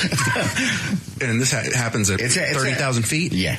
So then it happens at altitude. Does it? Do you have the problem with pressurization? No, they have 2 panes. So it's the inner pane. It's the one closest to the pilots that pops and shatters them with glass, and it fills the cockpit with a little bit of smoke. So they put the smoke goggles on, and this happened. It's not very often, but I think they said 2 or 3 times in 1 year. That's enough. It's enough to pull out all the windshields and find out why it's doing it. All right. You got the story now, Dan? Yeah. Since 2004, at least 10 windshields have had problems on Boeing 757s, mostly the result of wiring problems with windshield heaters that cause smoke to fill the cockpit and sometimes make those windshields crack. An American Airlines flight from San Juan, Puerto Rico to Philadelphia made an emergency landing January 30th after the cockpit filled with smoke. The inner pane of the co-pilot's window shattered as the plane came into land at Palm Beach, Florida. One of the crew members was injured by glass, and 6 passengers were treated for smoke inhalation. Members of the Allied... Wow, all of a sudden are all these stories popping up? This I really, truly don't know. That just seems to be every day it's a different story. Now, the one he was reading before is about airlines. I know why that happened, because Southwest got popped with that big fine, and everybody went... Everybody looked through every record of everything that's happened in the last 10 years, and I mean everything. And what they're finding is... a lot of these redundant, when I go back to the word redundant inspections were either passed by, not done on time, not done correctly. Well, they'd also talked about the association with the airlines and some of the inspectors. After a while, you got the same guys dealing with the same back and forth. So now you have a relationship that, you know what? Hey, Mike, we got this one right. Yeah, it looks like a plane. Yeah, we got it handled. Yeah. And you stamp it. And there's really not a serious issue, but now that everybody's being looked at. Dan, where did this story come from with the windshields cracking? Was it information that was released, or was it an investigative report? I believe it was released. Yeah, I'm sorry. It came from the American Airlines pilots group. Yeah. Well, and they have a right to release that information. I don't know why they're waiting until now, because if this is a random thing and it could happen on any flight, I would go ahead and the reason report it. I can tell you why they waited till now is because they reported it, and now apparently how much time has passed, nothing's been done. And now they're going, okay, we need to take this to the media. Well, yeah, now that the focus is on the entire airline industry, these things are popping up. Right. Members of the Allied Pilots Association, which represents American Airlines pilots, say the company and the FAA have known for 4 years of this problem and done nothing. In 2004, there were 2 757 incidents, according to Todd Wissing, a pilot and APA Safety Committee member. The NTSB investigated and made safety recommendations to the FAA, but he said those recommendations were not acted upon, and he charged that safety lapses are occurring because the FAA is too close to the airlines, like you said. Regardless of the relationship you would have with the airline, just the potential for some type of catastrophic event, I would go ahead and just do the inspections. You should, and they will in the future, but you get comfortable and everybody knows, wink, wink, this is redundant. I know we've done this 6 times. We've checked that airplane for. I just checked it a month ago, and it's fine. Now, the windshield thing, that's a little different because that's specific. Well, that was reported, and they sat on that for years. That's the problem with that one. All right. How are we doing, Chloe? Breaking 3. Go ahead, Dan. Well, we live in a politically correct world where we have to just pretty much watch everything we say, fearing that we might anger someone. And that makes some white people anxious when they're around African Americans, according to a study out of Northwestern University. The study found that when a white person is around a black person, they are worried that something they say or do could be misconstrued as racist or biased. So white people deal with this by staying away from blacks altogether. It's not that white people are racist. It's just that some whites are so nervous that a comment... No, but somebody will take this study... the wrong way. And even if you took it the right way, they'll still skew it. And now it will become racist. They don't want... Obviously, segregation is still in place. They don't want to hang out with us because they're afraid. What are you afraid of? Are you really afraid of something you might accidentally say that's offensive? Or are you afraid there's going to be some type of miscommunication? I'm afraid of both. But that's the way that the black groups will go back and spin this. Only because it's whites this time, and we're a dandy target for anything. We don't have any support groups. You do. No, I don't. I don't have any support. And you certainly don't watch your mouth. Nobody likes me. I always watch my mouth. No, you don't. I don't ever say anything. You guys... Why is it Eddie Gossage at TMS, as he put together this security program to keep you out this weekend, you got your own code. Code 1 for fire, 2 for whatever. Yours is code 3K. I don't know where it came with that. I don't know. Think about it. I have no clue. I have no idea. All right. So, like I said, white people will tend to stay away from blacks altogether. And they, of course, think that blacks will take that the wrong way, so that they would rather not hang out with a black person if they said something that would be misconstrued. Some white people don't want to be in the uncomfortable situation of having to be mindful of every word they say to a black person, so it's just easier and less stressful for them just to avoid a conversation with any black person. What is it you're afraid that's going to slip out? You know, I said something. No, I'm not going to say it on the air.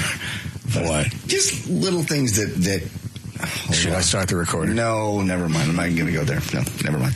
I was talking to a black gentleman one day, and I said something that's a normal habit of speech pattern. What did you say? What did you say? Well, you said part of your normal speech pattern. It wasn't this radio station. What did you say? Years ago.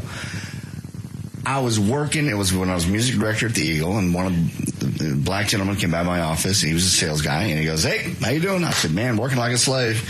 The second it crossed my lips, I went, "Oh my God!" And I just looked up and I went, "It's a crazy day around here, isn't it?" Yeah, it's a riot. Did he say anything? No, he didn't say anything. Never came of it. But it was just like, that moment of, oh my God, what the dumbest thing of all the things you could have said. Chloe and I were screwing around in the lobby of the Eagle. This was like 15 years ago. And we had a black receptionist. Mm-hmm. And I'm helping Chloe do something. I don't know what it was. And Chloe he starts bringing up the knock and run. Yes. But he ain't calling it that. And he keeps talking. Finally, I slap him on the side of the head and went, "F-f-f-f." There's one right there. What, Dan? And he's not running. The receptionist ever say anything at all? No. And then Chloe was okay for like 15, 20 minutes while we continued. Then he starts talking about whistling chasers. But he ain't calling it that. I went, "Hey. Still there? She's still there." Oh. Do you remember that? Oh, yeah. I remember, we're in the conference room, jacking with something, and she's sitting at the desk. I know she had to have heard. There's no way she did not hear that. I think she just ignored it. Well, you said it enough. She probably just got acclimated to it. Can we break her? All right.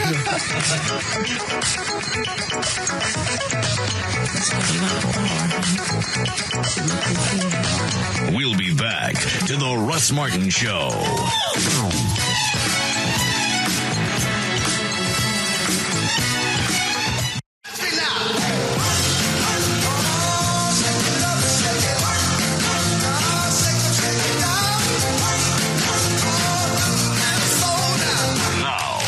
Back to the Russ Martin Show.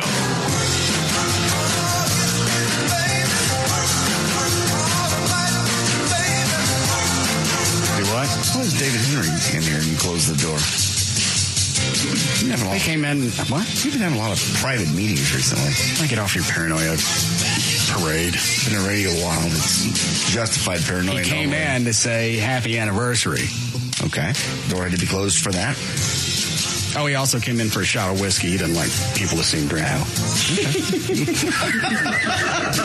But it's okay to broadcast it.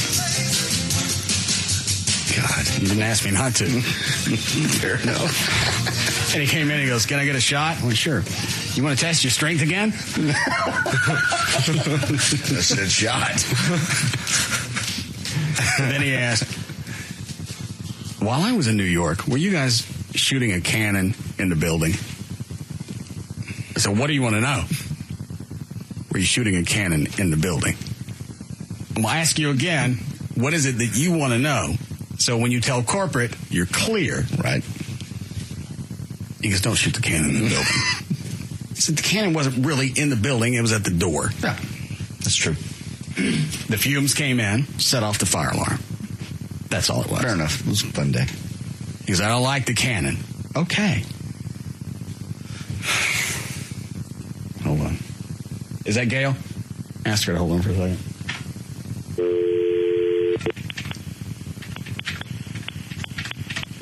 I wonder how he found out about the cannon. Anybody in the 5-block area could tell him. And he asked, he goes, "Why do you do this when I'm in New York?" What do you think? Yeah. Hello, David. What are you doing? Who's this? Russ. Hey, it's David. How did you find out about the cannon? How did I find out about the cannon?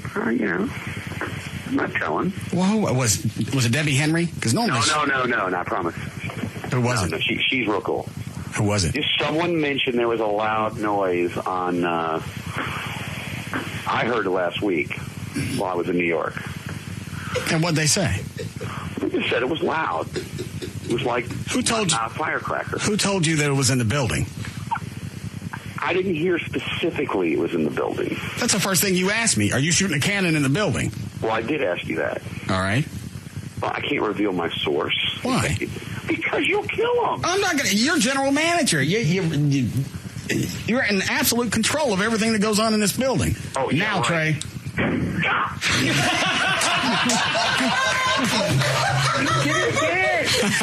What did he say? I couldn't tell. Stop! Hanging up. And you kept Look at Gavin laughing in his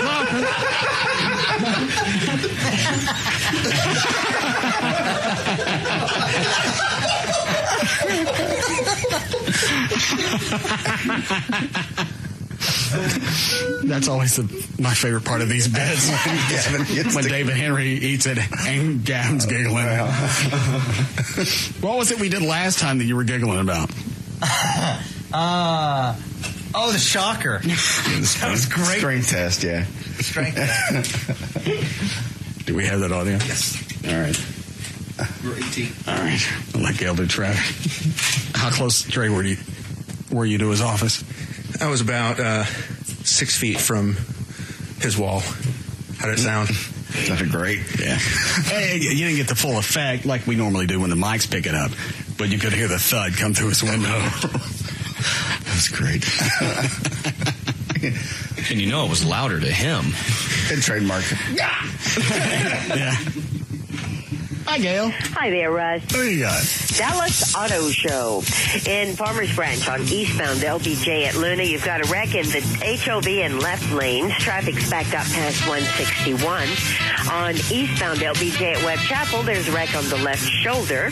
In Carrollton, no more road work, but there is a stalled car on northbound 35 at Beltline in the right lane and a backup to Harry Hines Raceway.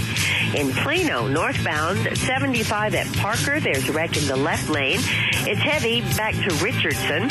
Trophy Club, 114 westbound at Trophy Club Drive. The left lane's blocked. And in Glen Heights, southbound 35 from Bear Creek down to 77.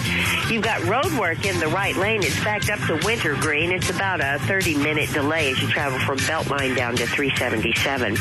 I'm Gail Lightfoot on the Russ Martin Show. Thanks, Gail. We're still in the low 80s. The storm's coming in, though.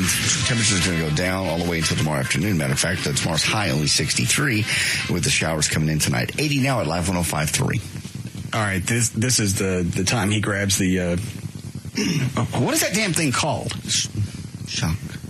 Extreme shock or something. I don't think it really had Do what? It's called lightning reaction. Yeah. It's got 4 handles on it. You pick it up. Music plays. You mash a button. You try to beat everybody else. If you're too late, you get zipped. Or too early. Yeah. David comes in for his afternoon shot.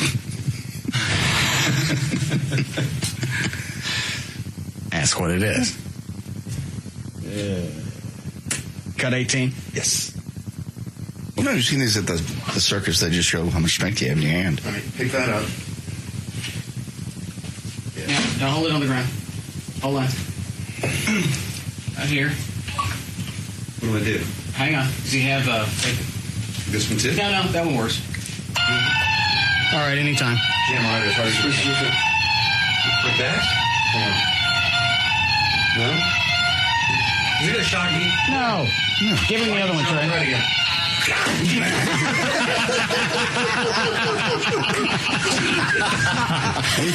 You're strong.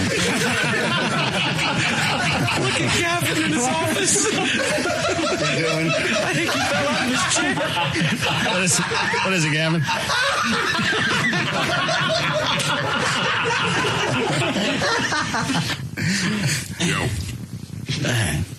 You want to hear a replay of the cannon? Yes, please. Yeah. I taped this one. I'm not telling. Well, who was it? Debbie Henry? Because No, I promise. Who was it? No, she's real cool.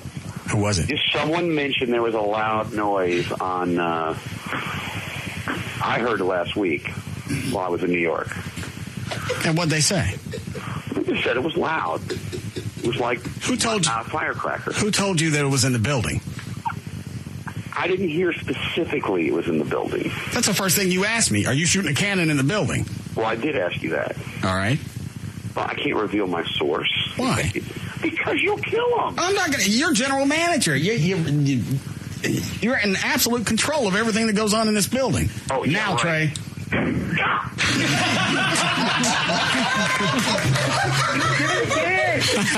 What did he say? I couldn't tell. Stop! Hanging up. And you stayed. You kept Yeah, look at Gavin clapping in his office.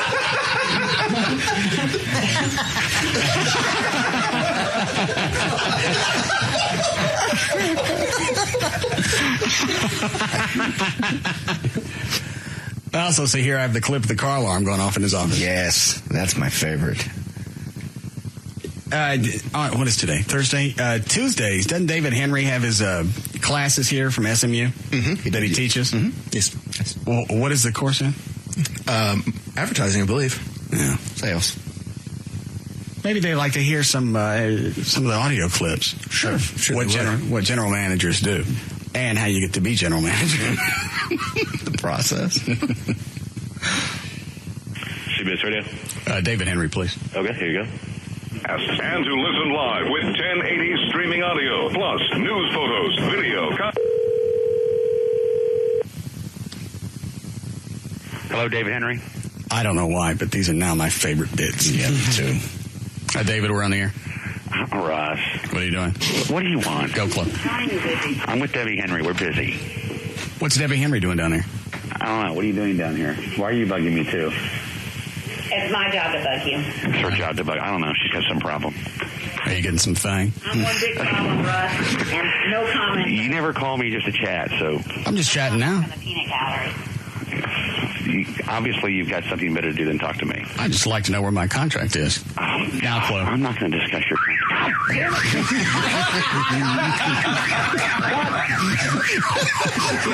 Turn it off! It's fun every time. I don't know why that's my favorite, but it is.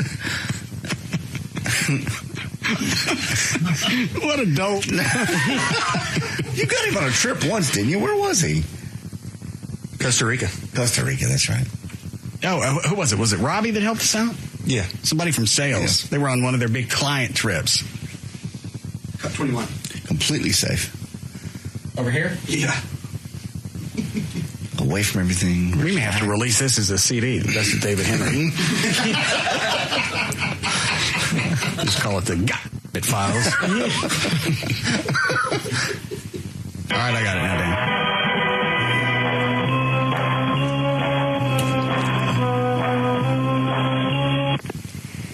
You're laughing at Trey.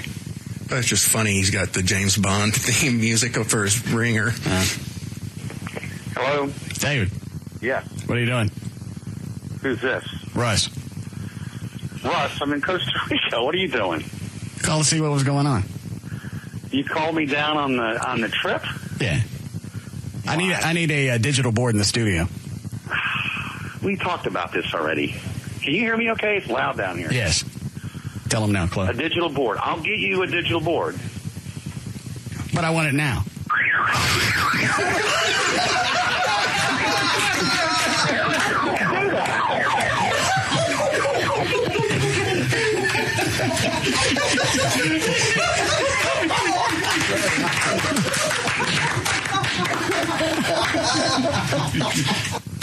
Did I tell anybody else? No, you didn't. In the studio, I was going to do that. No. That's why it was like, wow. We out of David Henry clips? Yeah, that's the only ones we got. Well, we may have to do more things.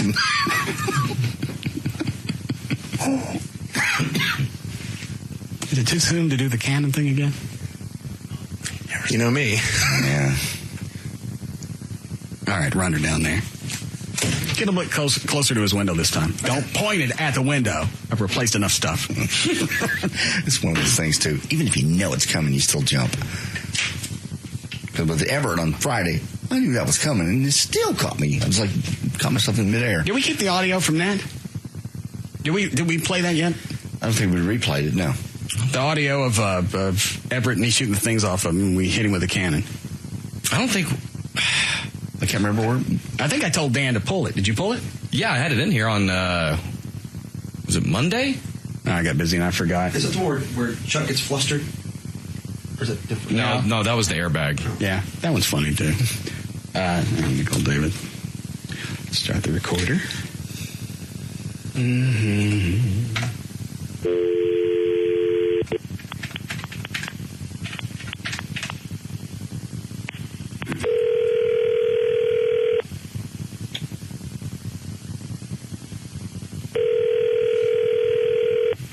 Hello, David.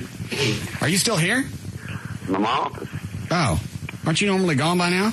Or are you trying to sober up? I'm working. What are you doing? Why are you calling me? This can't be good. I'm just curious what you're doing. I'm getting ready to go to this. Now, Trey. God dang it. What? You gotta stop that! He sounds just like a 3-year-old. Stop that!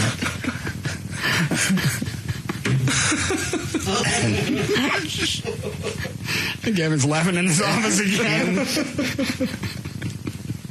All right. News? We certainly can. Certainly get back to it if you want to. What audio are you holding up? Oh, I was just holding this, man. This is since it's Jump on JD Day. But I like how it's moved over to David Henry, actually. This is the one from Toby Keith's road manager. When you pissed him off? David Milam, yeah. Who knew 88 car was a Chevy?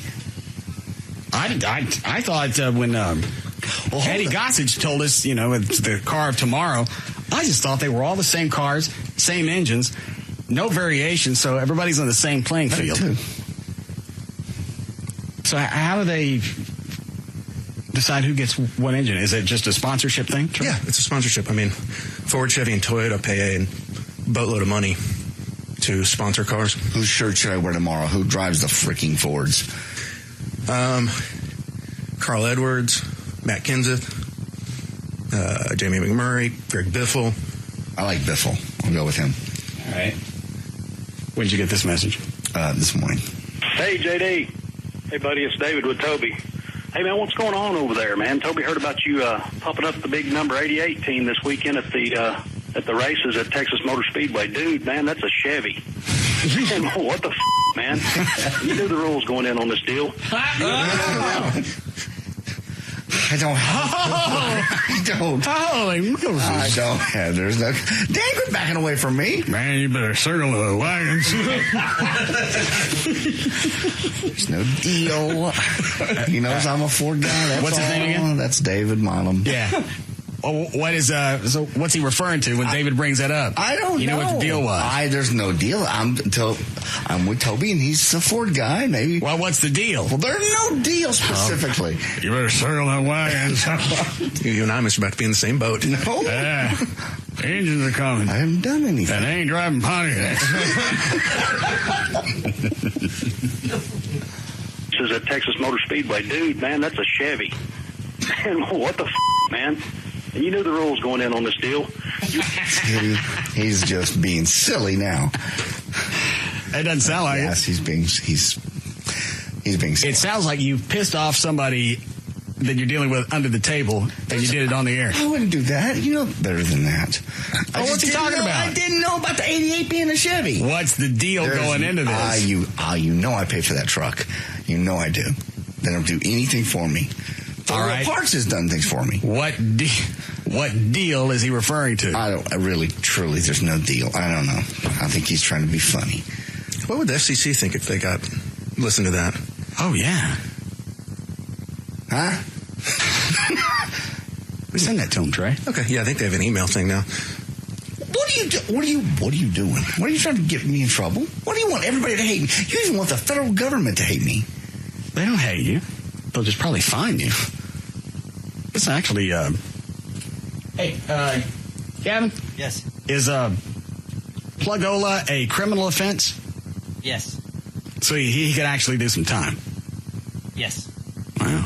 I would not do time for anything. I haven't done anything. What is that David does? Is it Milam? David Milam. What's he referring to? Again. The deal going into this. The deal is Toby's. I talk about Toby, and that's the Ford. I don't know the deal.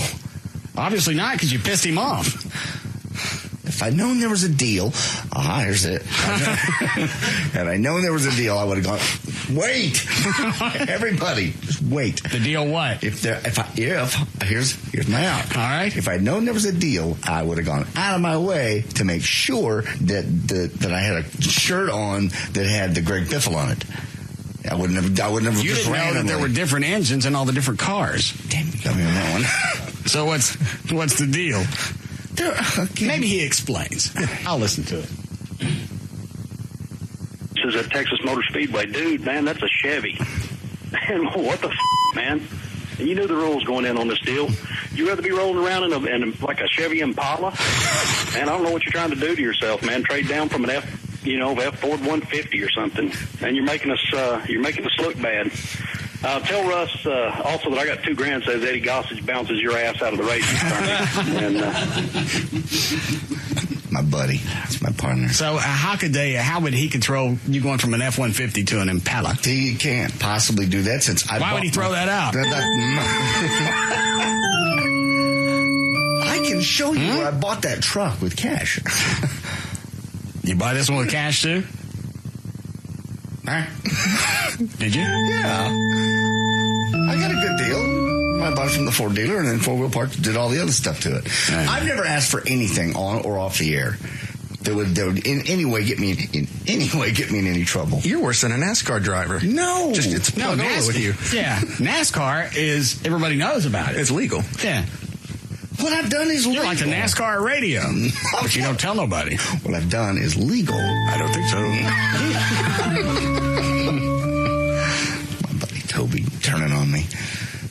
So what's the actual arrangement, just so I know, so I can keep you out of trouble? I don't. There's no actual arrangement. I don't say I'll mention Tough Ford Trucks on that radio if you get me into the shows or fly me to New Orleans like we did last year.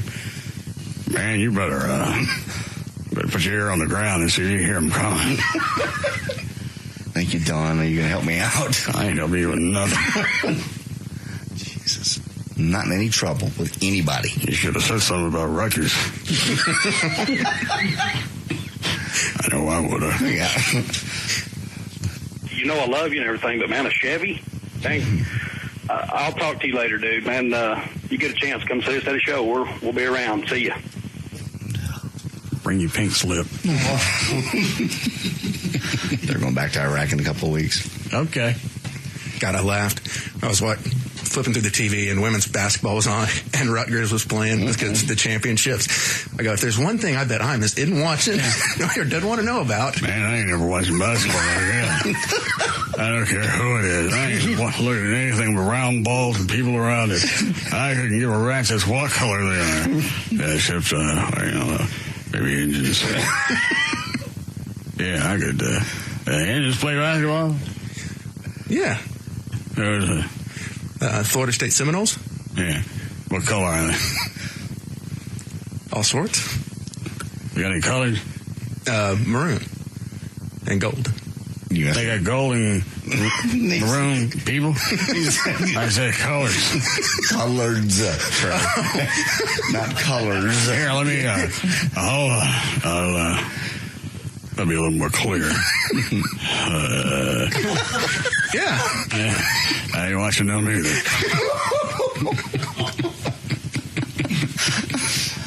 It's a good thing we have 2 delays in here. Anything ever happens, I just send it to the FCC and when Imus is on a tear again.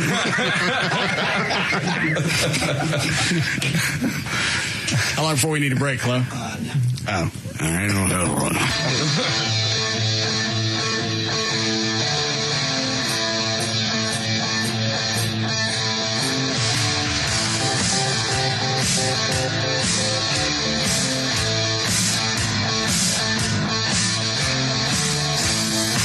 We'll be back to the Russ Martin Show.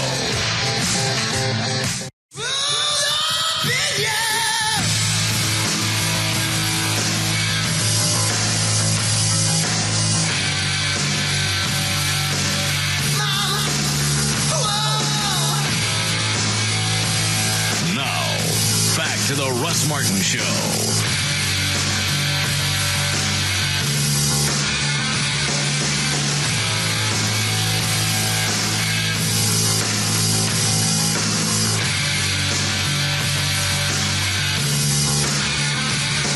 Is that Gail?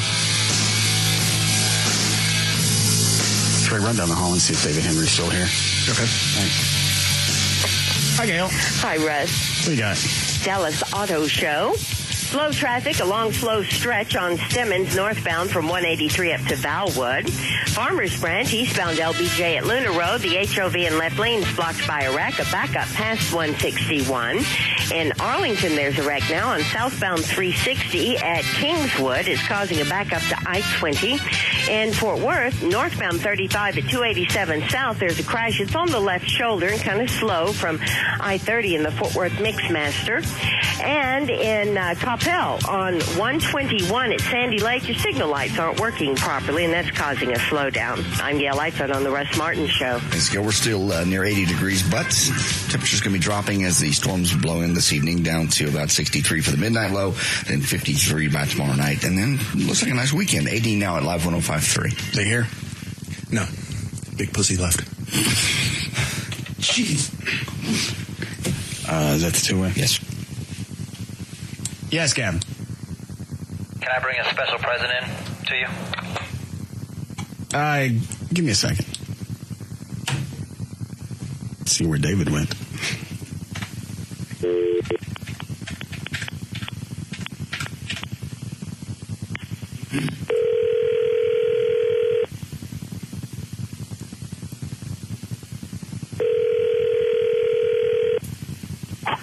Hello, David. What are you doing? I left. I'm in my car. Is this Russ? Yes. Where are you going? Well, I left because you're blowing stuff up in the office and you can't get me. I'm in my car, so I left. You check your trunk before you left? He just cussed.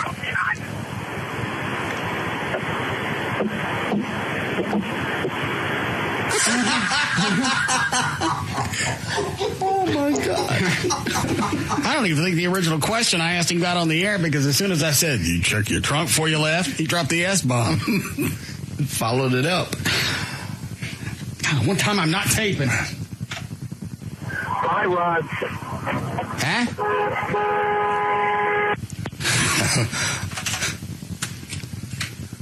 What?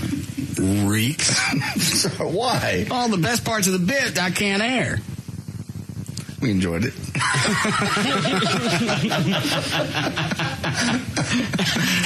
Gavin again in his office. This is the greatest show ever. We don't have audio rolling pre-delay anywhere, do we? No. And that was a rule that I threw out, wasn't it? Yes. Yes. Well, damn it.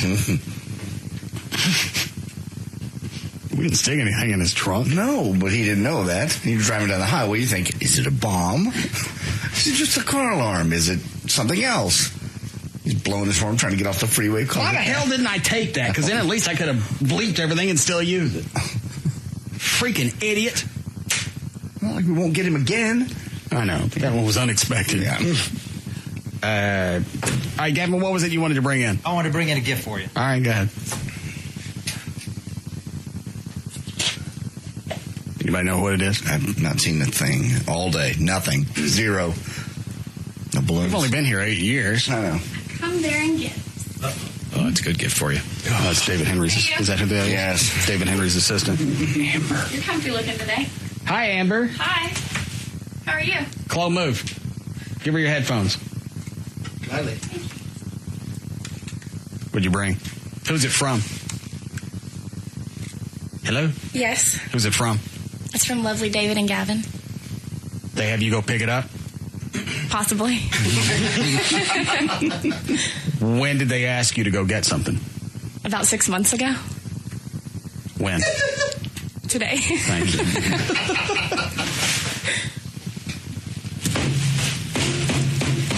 It's a bottle of whiskey. Maybe. I don't got to open it. No. You can tell by the way it sets on the console. That noise. Bottle of Gentleman Jack. 8 years. How did you get all that? See what the card says. Thank you for 8 great years. Amber. No, that's just my handwriting. Did they even bother to sign the card? Yes. No. Gavin did. Let me see. The better question is, did they even pay for the whiskey? Where'd you go to get it? Where'd you go? Majestic.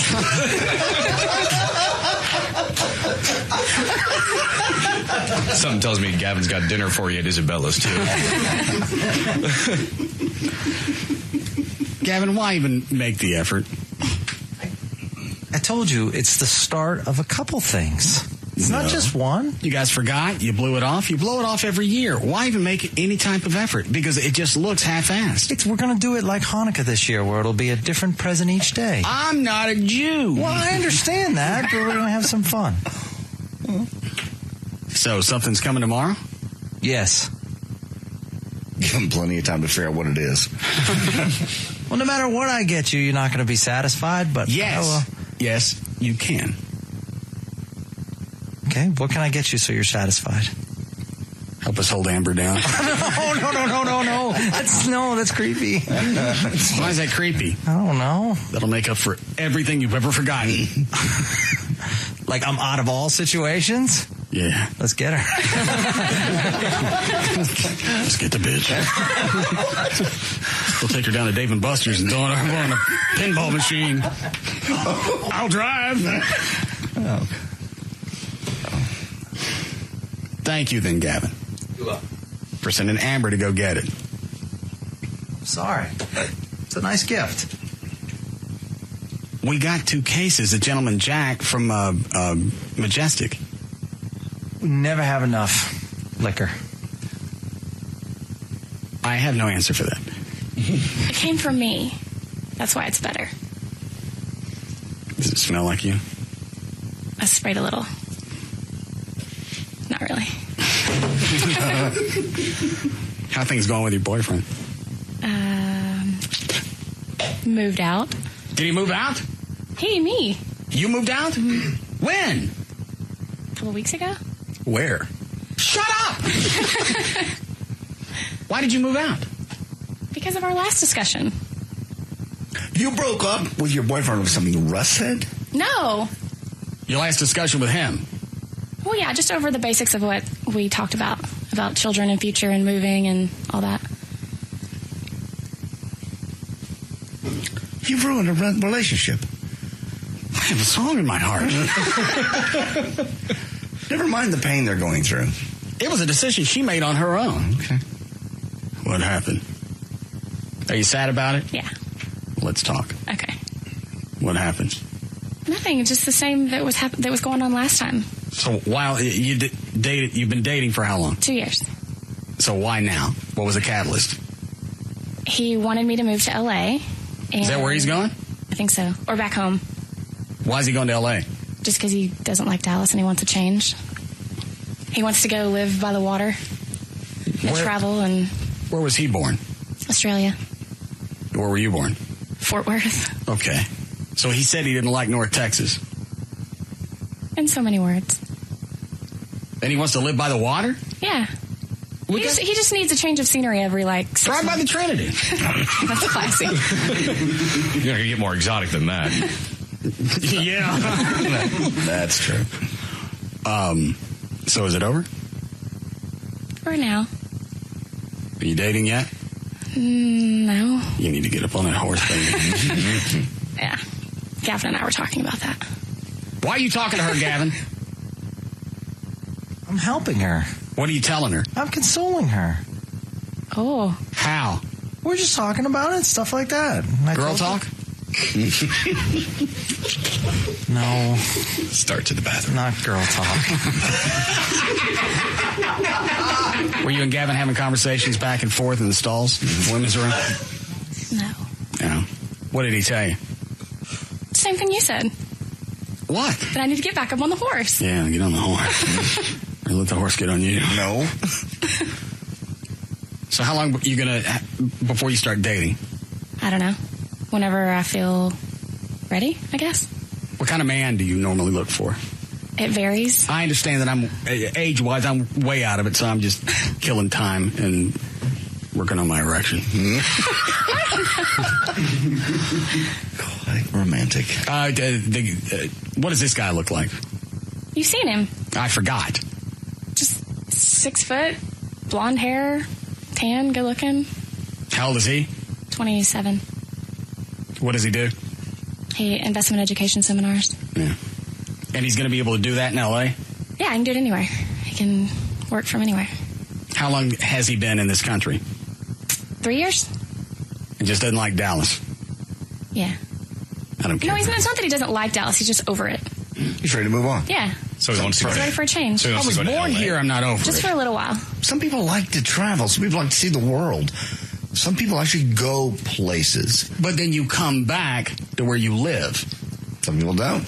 You find other I've had places. chances to move away before, and I had no interest. Plus, if you move to L.A. or some other city, then any success you have, the people that you grow up with won't know about it, and you can't pound them with it. That's why you stay here, so you can moosh it in everybody's face. Yeah. You ready to date yet? Since 5 minutes ago? Whatever. Not yet. Are you guys still talking? No, not really. No. I am so elated. Why didn't you tell me that you moved out? I didn't know I was supposed to tell you. Gavin, did you know that she moved out? I just found out when she was in my office. Consoling me. Don't talk to him. Oh, come on. No. You're going to work some kind of angle on this. No, I'm not. I am the best wingman. I will wingman you hard, bro. Gavin, say anything about me? No. It's like my wing fell off. No, I'm working on it. I'm working it in. You're not selling me to her? Not yet. I'm working it in. First the consoling, then I'm going to work it in. You ready to date now? Mm-mm. How long do you think it's going to be? I don't know. I'm old. You're engaged. And you don't want kids either. Oh, that's right. You want kids. I love kids. Hate kids. No, I don't. You can't have kids. Yes, I can. No, you can't. Yeah. No, you can't. I saved the sperm before I had the vasectomy. I'll show you the tray of ice cubes. You just said earlier you had a kid, you traded in after about 3 months. I'm about to cuss. I'll have babies for Amber. How many would you like? I don't know yet. 5? One? No. Just one? Like I'd be happy with one. You know what would be a good thing to do right here? Is bang her. No. To give her an idea of what she'd have coming in the future. Possibly play Amy's voicemail from last night. Or from today, I'm sorry. About your romantic side. That's cold. This will give her an idea of what her future would be with you. That even after getting up at 7 o'clock, working out, working on the show nonstop, doing the show, going home, being absolutely beat, I still have time for relations. You did. That's my point, exactly. Let her see the man that you really are. I just told her the story. There's no reason for any type of audio. Well, the voicemail tells it better. It's more descriptive. If I play this, will you think less of me? I don't know yet. I'll tell you after. And you've never modeled? I did when I was younger. Trying to get back into it. We'll see. What are you going to model? I don't know. Okay. Okay. I wish I was a jogging bra.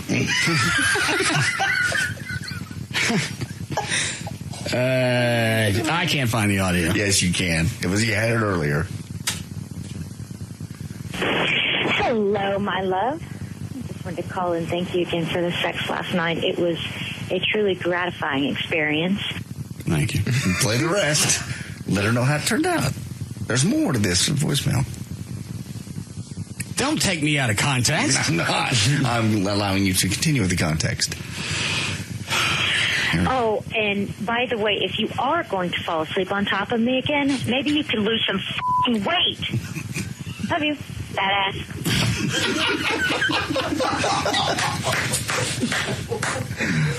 Please tell me you were drunk. Yeah, oh yeah. Does that matter? You were sober and fell asleep on her? No. I was toasted. Out of my mind drunk. I was hopped up on drugs. I passed out. I don't believe you. Yeah, I was. How does that make any difference? I'm an alcoholic. Shut up. I don't know, because maybe once you can excuse it. Do you do this often? As far as I know, that's the first time I did it. I didn't remember when I got up this morning that we had sex. Maybe we have the audio. That's lovely for her. Of Amy describing. You better shut up! Foreplay with you. Oh, yeah. I don't have that one. Oh. There's no chance of you and I, Amber, ever dating. Just tell me that and I'll be done with this. This is true. You can't dip your pen in the company ink, Russ. You don't know Russ. No, maybe you can, or maybe you do. Sweetie, I'll do that. And I'll write your name everywhere. God, that's the one analogy that makes me horny. I know. Nice big hairy inkwell. All right. What were we doing? We were talking. God. Talking to her. Here's one. I swear, you are the nastiest motherfucker I've ever met in my life. I know you're enjoying yourself at band practice right now, but I was just sleeping in your bathroom, and you shit on the floor, Russ. I don't know how you did it, but it's right there next to the toilet, and I had no clue what it was until the broom went over the top of it, and seriously, that is probably the nastiest. Why are you covering your face? How do you miss the toilet when you do that? I really don't know. That's the biggest thing I've ever experienced before in my life. I'm not going to even touch it. I'm going to let you clean it up because I think I might vomit if I have to go back in there. You sick fuck. End of message. Aw, I feel bad for her. All you're hearing are the negative side. Every relationship has negative aspects. They're positive things. I think poop on the floor is outside of regular negative. I didn't purposely crap on the floor. I'm not even sure how it got over there. I think that was about the time she started a website called Russ Martin Has a Crooked A-Hole. Yes, it was, actually. I do other things. Like what? Like crapping every toilet in the house and not flush? Yeah, she didn't enjoy that. What is that, Chloe? Whenever she's in the bathroom. Did we just play that? You do to her. Did we just play that? No, this is the one with the fireworks. Oh, all right. Give it to me. We're just planning our future together. Okay.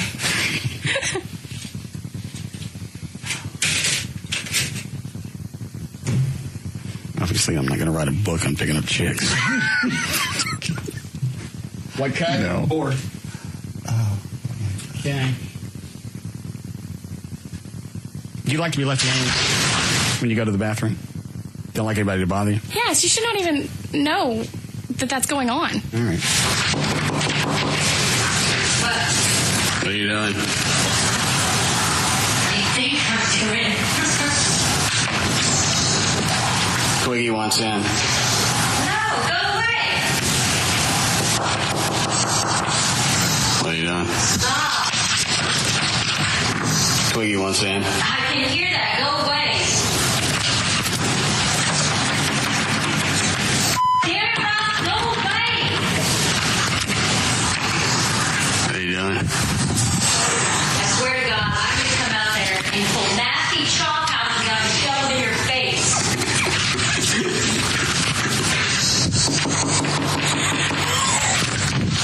What are you doing? Go away. Away. Away. Away. Away.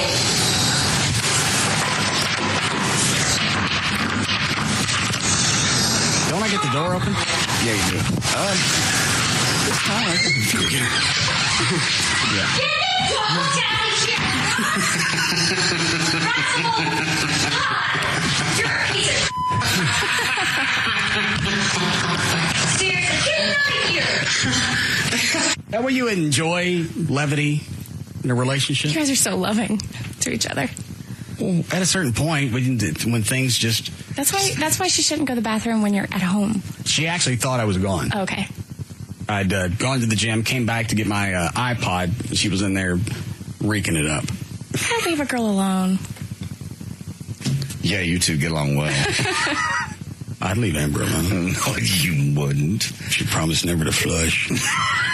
Oh, God. Oh, jeez. I am so embarrassed. Oh, I'm sorry. Was that nasty? Yes. Win in her heart. Come on, now they're freaked out. Get him out. Go get him, Rocco. No, get out. Leave me alone. What are you doing? Stop. I swear, Russ. I put up with way too much.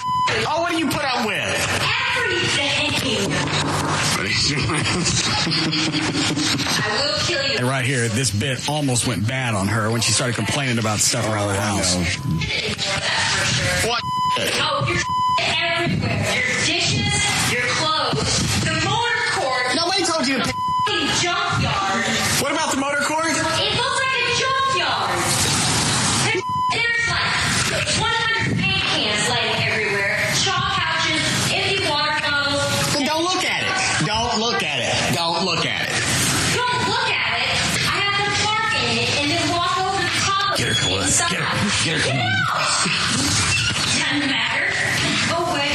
I'm fine. Move at me.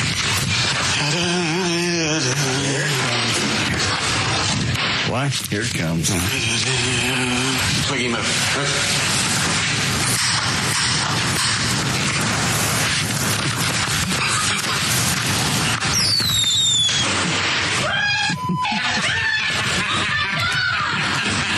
You did not do that. I gotta work out. What? You did not do that. No. Yes, he did. Yes. Not once, but many times, actually. She should kick your ass. Maybe she'll leave me. Okay. Why? Why would she? She loves you. And then what are you going to do? Amber, would you tolerate that crap? Maybe. Huh? Well, that just took an odd turn. No, Russ. Yeah, one thing did. How long before we need a break? Hello? Hello? Chloe's just looking at her can. Yeah, just staring at her going, oh, what? Wow. 2-0. Yeah. Huge.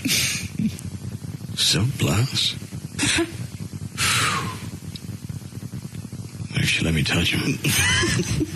We need a break? What? All he hears in his head when you talk is... Yeah. Break here? Yeah.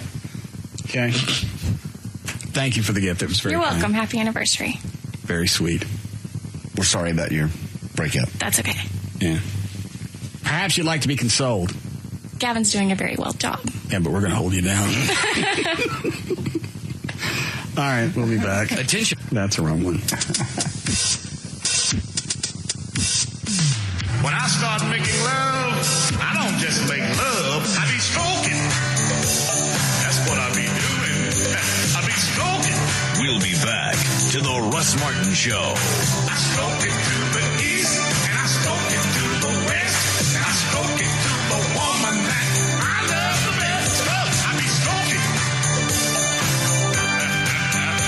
I be stroking. I stroke it to the east, and I stroke it to the west, and I stroke it to the woman that I love the best. I be stroking. I be stroking. I be stroking. Don't just cross the line. They speed by it. And don't look back. The Russ Martin Show.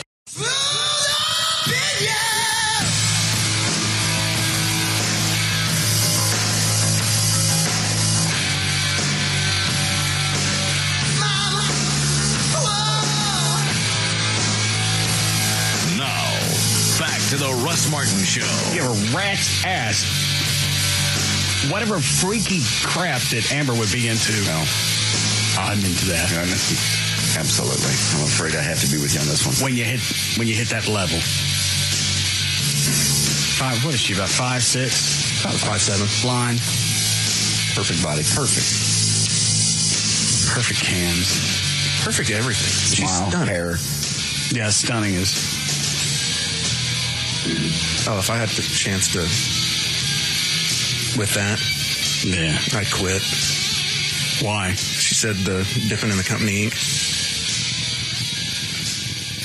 I'll just get her fired. Why you make this harder than it needs to be? Because that might be a turnoff to her. Yeah, you got her fired?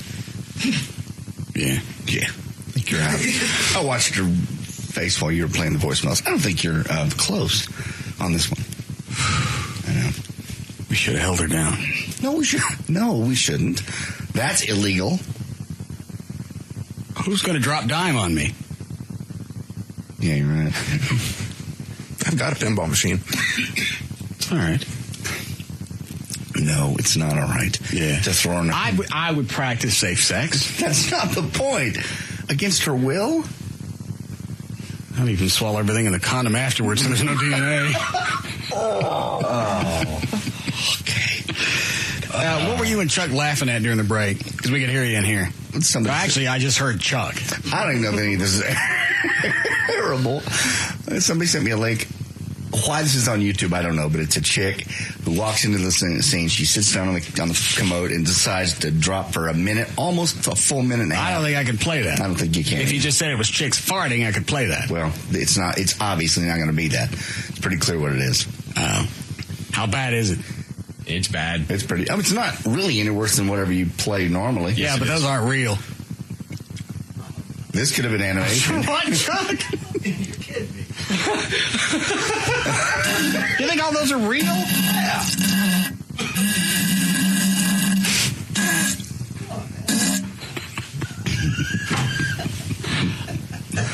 They've ruined it for him. Santa Claus, Easter Bunny. Oh, Charlie Brown, now this. Let me listen to a portion of this and see how much is airable. Okay. What cut? Only one cut on there.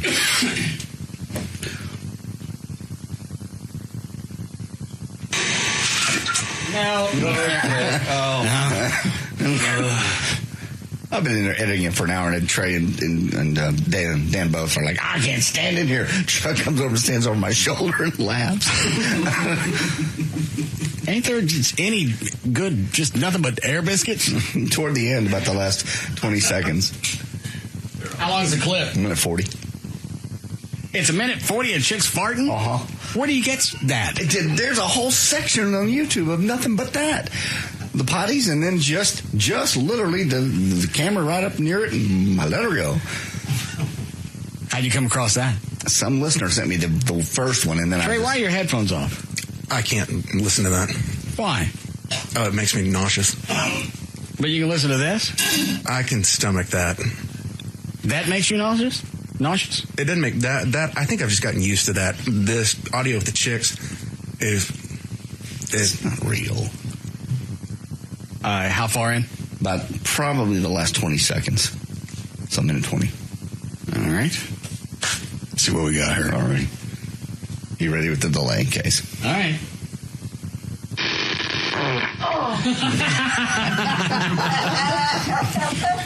All right, that one was funny. All right, now again, how long is this clip? The entire cut? 140 for the whole thing. I wonder if I played this with a David Lee Roth. That would cover it up. Let's see. Yeah, I'll say this also. The video's probably not real either. Okay. Because there's no way in the world you can do that for that long. The whole video is 5 minutes long. It's impossible. One chick the entire time? Yes. Yeah. That's fantasy. It is. All right. Let's see if I can do this. Oh! Oh, yes!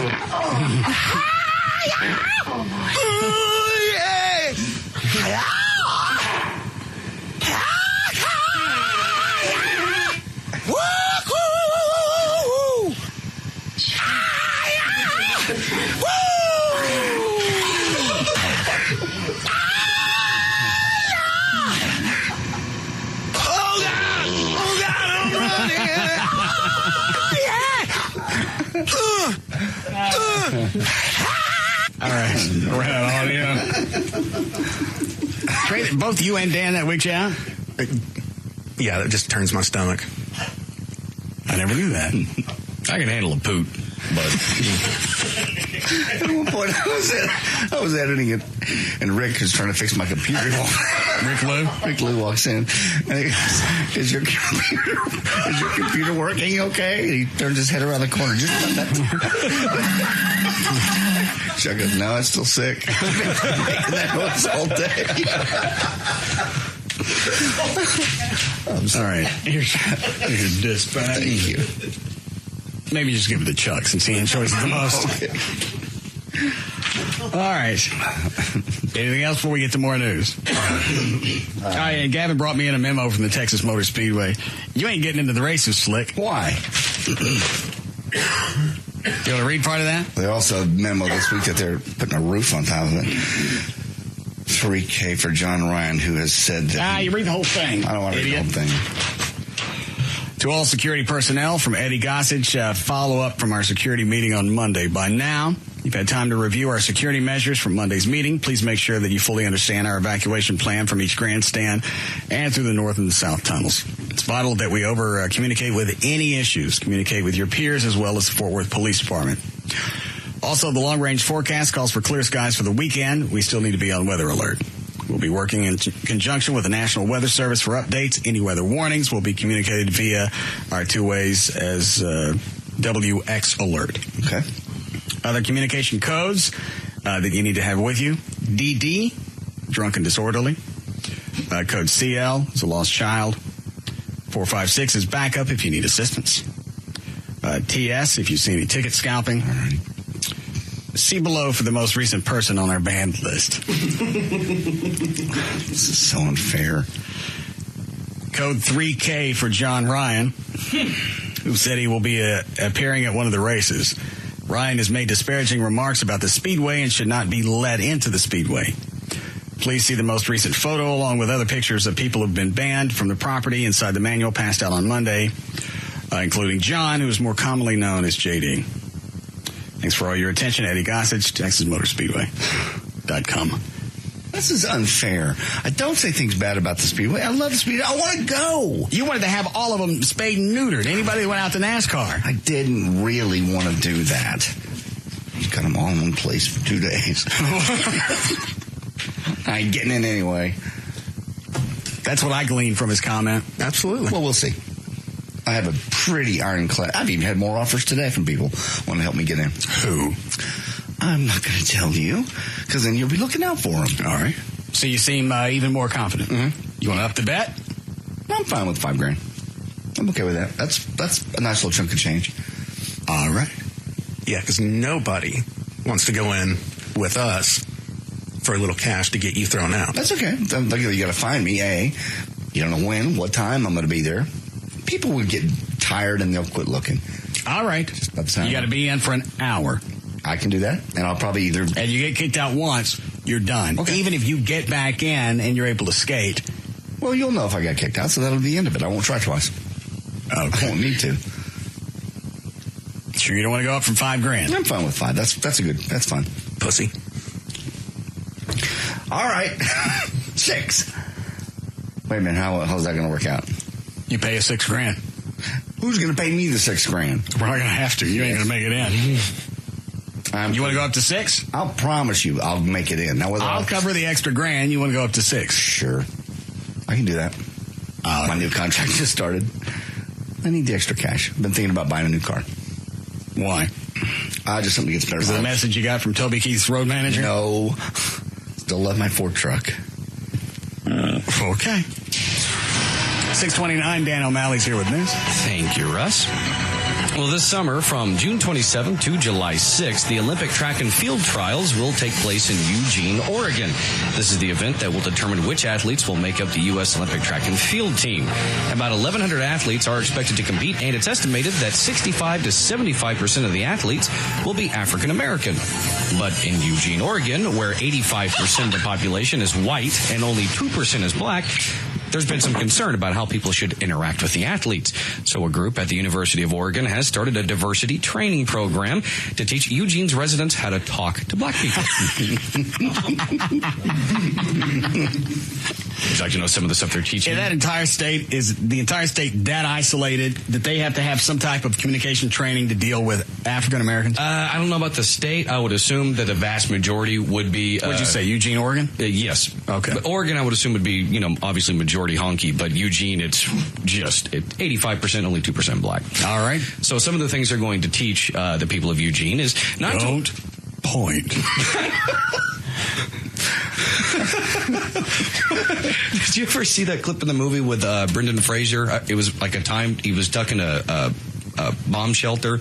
They pointed black people? Yeah, he did. Oh. He gets out of the bomb shelter and he sees a black woman coming down the street and he goes, "Oh, my lucky star's a Negro." Why was he elated?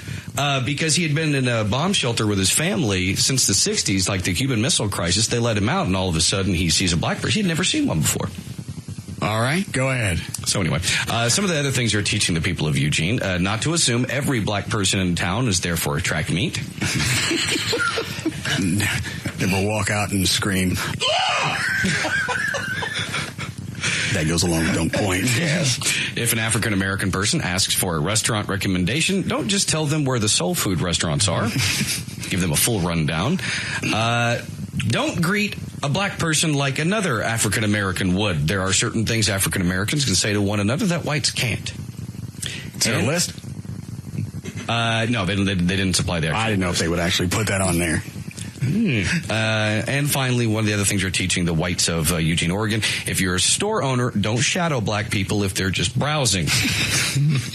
And if you're a cop, don't automatically assume a group of African Americans is up to no good, so no racial profiling. That came out of the Eugene Register Courier, the actual newspaper. Because what's the event going on there? It's the Olympic track and field trials. And they've never had any other black people come through there, just possibly as some type of test? I guess not. At least not. Don't assume everybody's there for the track and field. How fast do you people run? Wow. Can any white people run fast? The track meet, what's the racial breakup? 65 to 75% of the 1,100 athletes that'll be in town are black.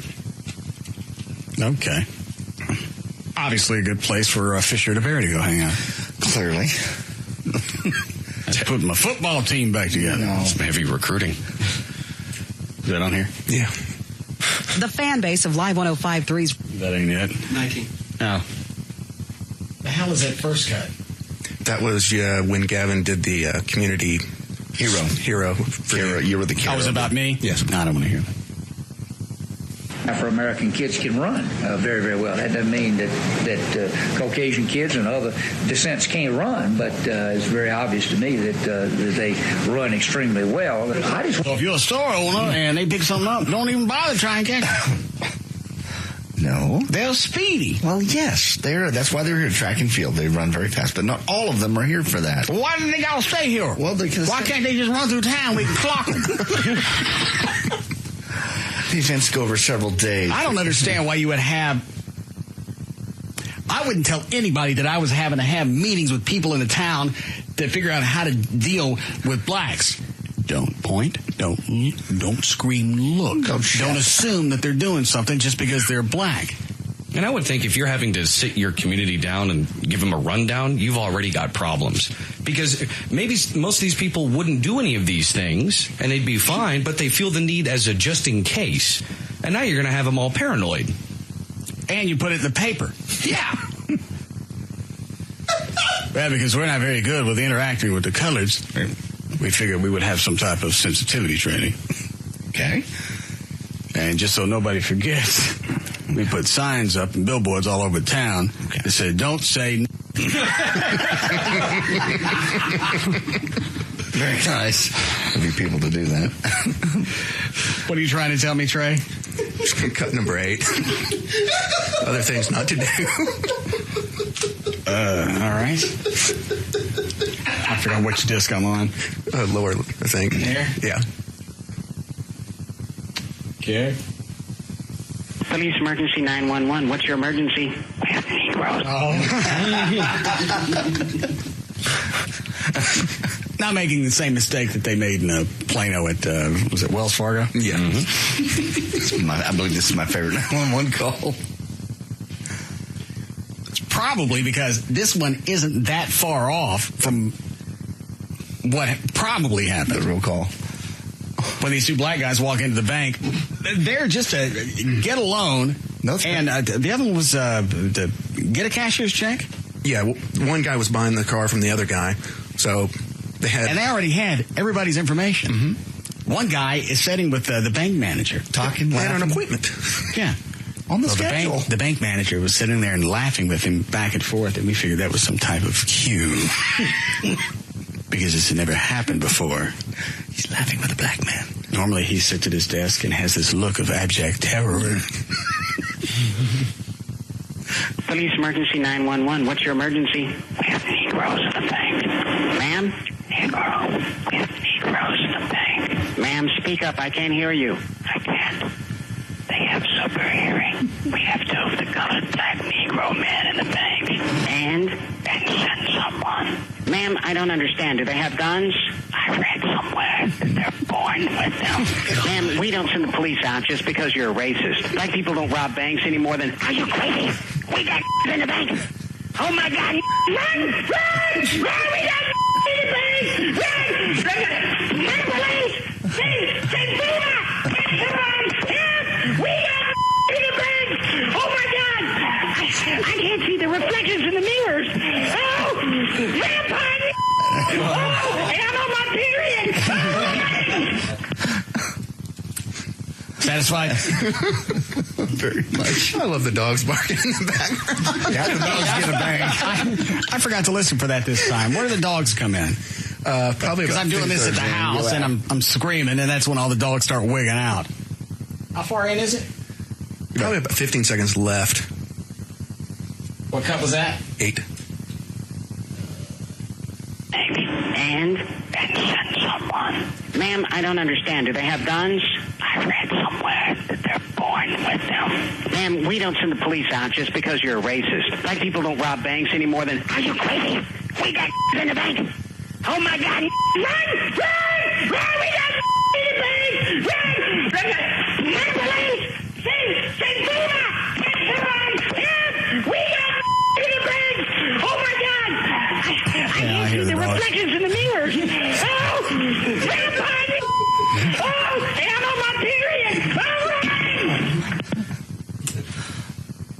His dog has a gun.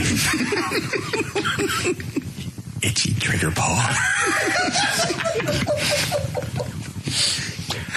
Yes, sir. This out of Hyattsville, Maryland. A 12-year-old boy fatally slashed a man who was attacking his mother at a boarding house where they lived. Solomon Nubisi.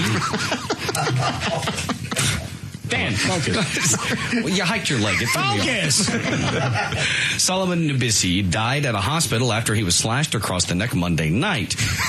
Authorities hadn't decided whether the boy would be charged with anything yet. The boy said he had been playing a video game Monday night when he heard his mother, Cheryl, scream. Christ! Where's John? You! What did you do? What did you do? God! I think it's the popsicles that are making my fart stink. No, it's not sugar water that's making you stink like that. God! Why would the popsicle warn me, do that? please. I don't know. That's the only thing I've really changed in my diet. I'm looking down, following the story, and all of a sudden I get hit with this wave. Pretty impressive, isn't it? Yeah, it's lovely. God. The son had found... Luckily, that won't be an anomaly. Oh, you got more? Yeah, I've had these for like a week and a half. Well, quit doing everything. The boy came into the kitchen and found his mom on the kitchen floor, straddled by a fellow resident who was choking her. The boy said he took a knife and swung at the man. Police said they found Nabisi with a knife wound to the upper body. Rarely is a 12-year-old implicated in a homicide, and even less often as a child that age kills someone to protect his mother. So far, no charges yet. And they think that it falls under the defending a third-party statute in the state. Why wouldn't it? Oh, yeah. They'd always. I don't even see why that's a gray area. It shouldn't be, but the way things are now is they have to fully investigate everything. Sometimes you, like in a smaller municipality, they'll say, obviously self-defense, we're going home. In this case, I don't understand why things have to be that gray. The guy in the news story yesterday, his 14-year-old daughter kept sneaking out. He finds her, drags her back into the car, sneaks out again. Then she calls the police because she was accosted. Mm-hmm. I think it's, all based on the fact that he's trying to keep her from going to a dope party. Not only arrested. And it took 2 years to resolve that one. Mm-hmm. And they let him go. After 2 years. And that's just miserable. It's unbelievable. Again, kids know what they can do now. They know they can get away with it. They know about CPS. You never did that with our parents. I see what you're saying, though. What I don't get is why it would take 2 years to have all of this, all the information, come to the forefront. Because it had to go all the way to their Supreme Court. What's to take? You've got a parent that's using discipline to keep his child from going to a drug party. I don't care what he was keeping her from going to. She's 14. She's not supposed to be on the street. He's dragging her back in the car. I'm done. If I'm on the jury, I don't even know why obviously it had to go before the grand jury. I don't know why they just didn't no-bill him. Well, it was in Canada, and that from where I read the story. All right, then it's just a different court system. Yeah, the judge screwed up on that charge, and that's what started out the whole process. All right. Well, whether you're working in a restaurant or running a company, you cannot afford to lose your cool if you're a woman. This according to a Yale University study by psychologist Victoria Breskel. She and Eric Ullman at Northwestern University completed 3 studies to explore people's reactions to anger. They found that angry men are accepted and rewarded, while women who get angry are viewed as less competent. In light of Hillary Clinton's run for the presidency, it was determined that anger can hurt her campaign unless the anger pertains to treatment of a family member.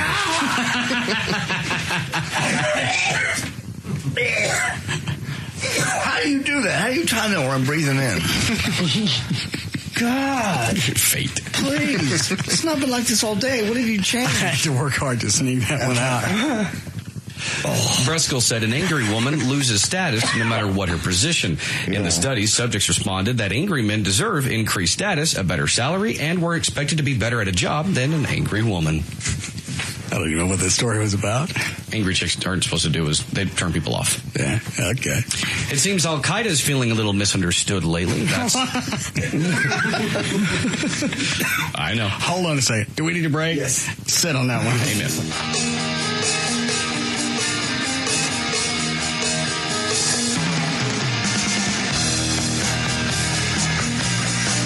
We'll be back to the Russ Martin Show.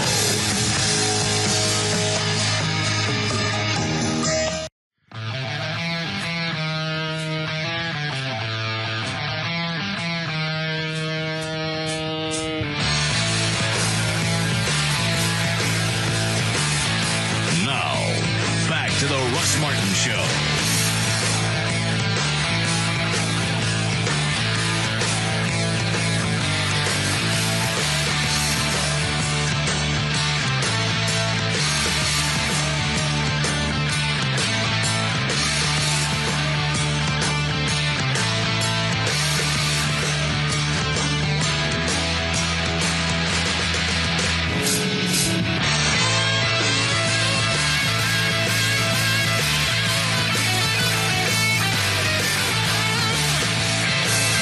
We only got a few minutes left.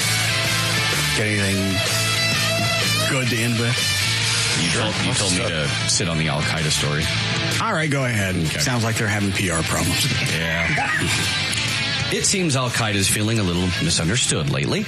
That's why Ayman al-Zawahiri, the terrorist organization's second in command. Hand it to JD. I just want to hear him say it. Okay, here. Al Qaeda. He's got it. Do you even try and pronounce those now that Dan reads the news? Sure. Let me see. Look at it really. Where is it? Ayman al-Zawahiri. Is that close? Yeah. Thank you very much. I've been working on it. Yeah. You beat me up during the breaks. Say it. Say it. Say the Ahmadinejad. Say it. Well, that was almost a given now. What? Ahmadinejad. Yeah. You say you hear it enough times. It's just ones you hear only every 6 months, you know. It's probably when Brokaw finally retired. I'm sick of this Middle East. Either settle it or get simpler names. What was the biggest word he had a problem with? Oh, was it Fallujah? Yeah. Well, what? He had an actual speech impediment, correct? It looked like he had he had a scar right underneath his nose. Talking about a cleft palate? I don't know if that was what it was or not. It got worse over the years. Well, as he got older, but you could go back and look at news reports from him when he was actually going out on location, and he still had it. Did he? Okay. Just maybe some kind of an issue with, from childhood. But why would you make your nightly news anchor? That one's the one I don't get. Mumbler. That one I don't understand. He was a good looking guy. Good evening, it's Tom Brokaw from ABC9 News in New York. Headlines tonight. Oh, God.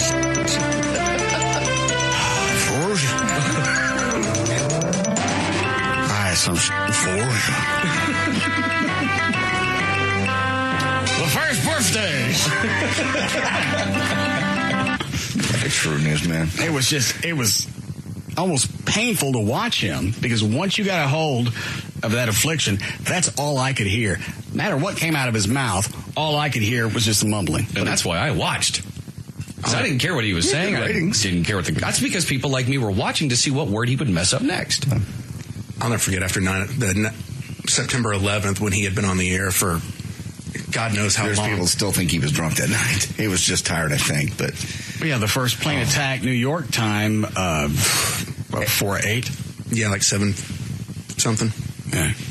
So I'm sure he had been going for a good 9-10 hours nonstop without a teleprompter. Mm-hmm. Because something was always changing every 2 or 3 minutes. Then mid-afternoon, things seemed to just be status quo for a while. But they still kept him there all the way into the nightly news.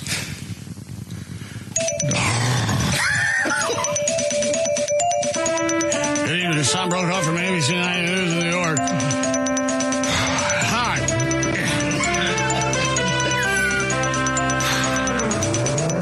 Man, I could use me a piece of honey chang right now.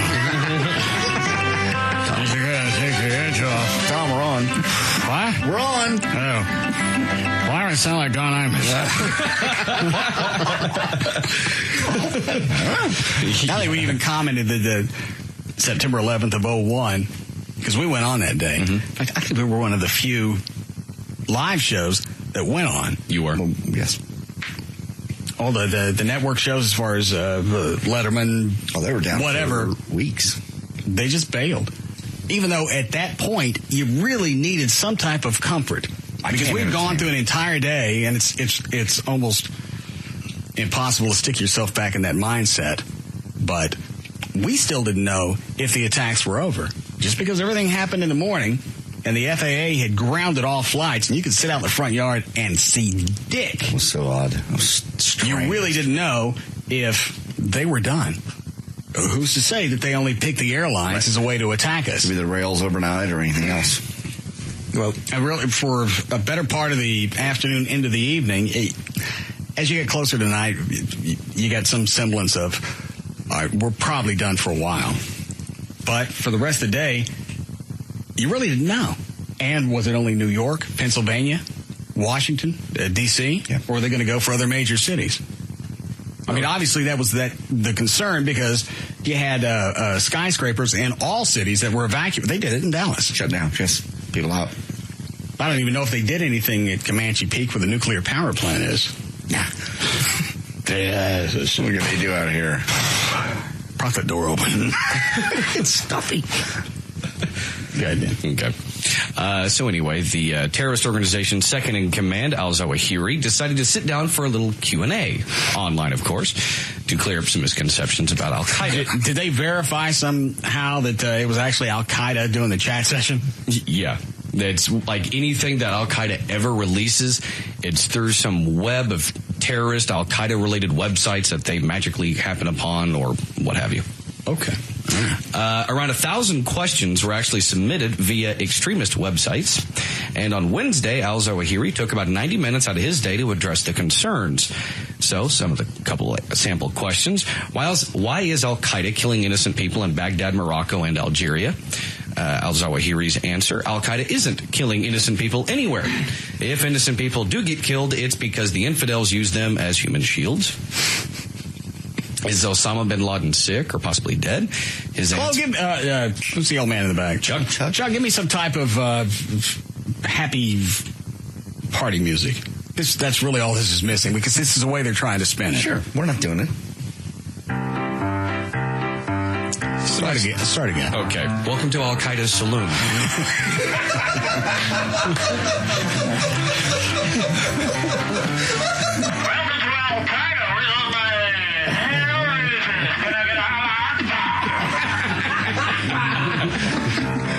And the club's second in command, al-Zawahiri. Another question. What did he say about Osama bin Laden's health?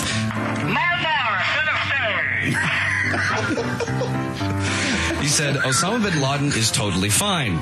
All these people who claim he's sick are just trying to rain on jihad's parade, but it's not working. When he was finished, al-Zawahiri left things on a high note by calling the UN an enemy of Islam and vowing to do everything in his power to kill as many Jews as possible, saying, with help and guidance from Allah, we will kill all the Jews.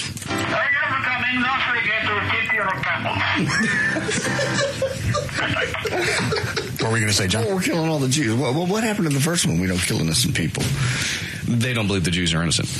Every Jew is guilty. Yes. Okay. Is that just through the association, their lineage? The fact that they've taken over the Holy Land and taken over Israel. How they do that? Well, it sounds like good planning. After World War II, they... Stop it. After World War II, millions of Jews flocked to Israel, and they, through the UN and everything that had happened, they were granted the state of Israel, but that took away the Holy Land from Muslims and in fact, Christians. Christians are okay with it. They kind of share, but the Muslims never gotten over it. So literally, there are mosques sitting just outside the walls of Israel, of Jerusalem, and it's funny that the Christians can get over any problems that there may have been in the past with the Jews turning on our Savior, whatever. But the Muslims can't let it go. No, and they never will. I heard the other day that that's the largest religion in the world now. Muslim? Mm-hmm. Nah, larger. It's gotten larger than Catholicism. Okay. Well, who would be larger than them? Guess. Christians? Why did I waste that for after 7 o'clock? Well, you're ready for Jeopardy. Cash in. What else you got, Dan? Barack Obama has said he would like to have Al Gore work for him if he became president. Doing what? He really wasn't specific. He just said he. I'd like for you to pick my cotton. Whoa! You said that. I didn't say that. Well, that would be considered more green than a gin.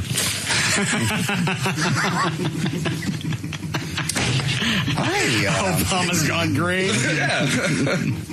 Well, why does he want Gore to work with him? Is Obama part of the global warming faction? Yes, he is. And he said that he talks to Al Gore on a fairly regular basis about addressing the climate change problem and things best to do to try to correct it. Initially, I liked Obama, not really enough to vote for him, but the more he talks, the more I can't stand him. I agree. And I don't know why. I mean, I do know little bits and pieces. Well, after his appearance on The View, when Barbara Walters said, all right, you wanted Imus gone when he made that comment about Wutkas. Yeah. What? I still have it if you want to hear it. What cut? 33 over here. You wanted him gone because of that. How does that play out any differently in your head of your pastor throwing out all these beyond racially hate what's the word after that? Hate speech? Hate-charged comments. Mm-hmm. Beyond, way above and beyond what anything Imus said. Why would you just distance yourself from him or have him terminated? Well, he retired. Okay. That's not answering the question. You never even got close to answering the question. 33. And I think after this appearance on The View, I've really had it with Obama. Even though he'd been unfairly attacked by Reverend Manning. That was the one prior to Reverend Wright. I have no use. When Don Imus made racist remarks about the Rutgers women's basketball team, you said you thought he should lose his job, and you said, and I'm quoting, "There's nobody on my staff who would still be working for me if they made a comment like that about anybody or any ethnic group." What's the difference? Yeah. Well, two things. One, Reverend Wright has retired, so he is no longer the pastor of the church. So that's. But he didn't just start with these comments. These started 4 or 5 years ago. Yeah, it's not like he's just getting wacky in the last week. And if, in fact, he really was that important to your life, he probably threw some of those things out all along the way. Private conversations. Baptize your child, maybe family. We'll go honky-knocking. We'll do some things together.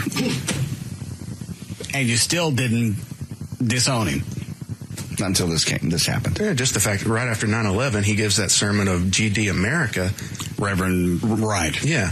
That in and of itself, even at the time, you're in the Illinois State Senate, you're a politician, and you got someone who you say is your mentor saying GD America? I think that's when you... I think I would have heard that one. Yeah. Had he answered this question like this, he made those comments, I was close to him, I liked the guy, I screwed up by not addressing it with him, I messed up. And I'll try and make amends as we go forward. But that was a mistake. It was something I didn't address. I knew sooner or later it was going to come to the forefront, and I just bailed on it. You tell me that, and I'm going to buy that. But the song and dance that you get after the question, well, look at all the good he's done. You didn't go back and point at any of the good that Imus has done with all his charities. Yeah, you didn't answer the question. That wasn't the question was not what good has he done. Well, yeah, why didn't you have him fired? Well, he resigned. All right. That's still not going to cover that, but we'll let that go and see where you go with this, because maybe you'll address it. Come back around.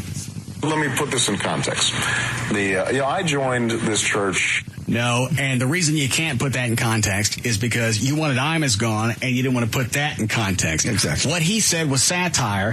He slipped. He apologized. That was done. You want to go look at the entire picture. You look at all the good that Imus has done with his charities, whatever the hell else he's doing. You look at that, and then you make a decision. But no, you want to take Imus out of context. And again, I'm not defending Imus because I really don't know who the guy is, except he's on the Tractor Channel. You look at the entire picture. You don't want to do that? Then you can't do it with your reverend. Nice try. Yeah, but Slick, he didn't spin this at all well.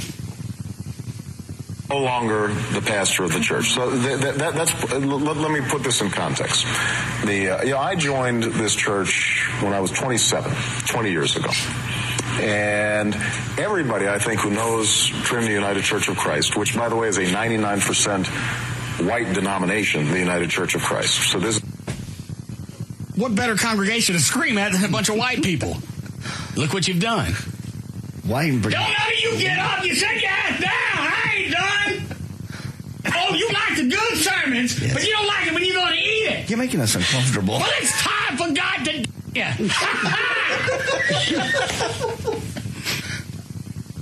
This is one of the few African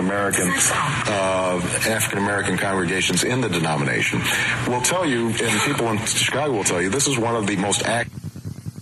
Where was this church? Chicago. Oh, okay.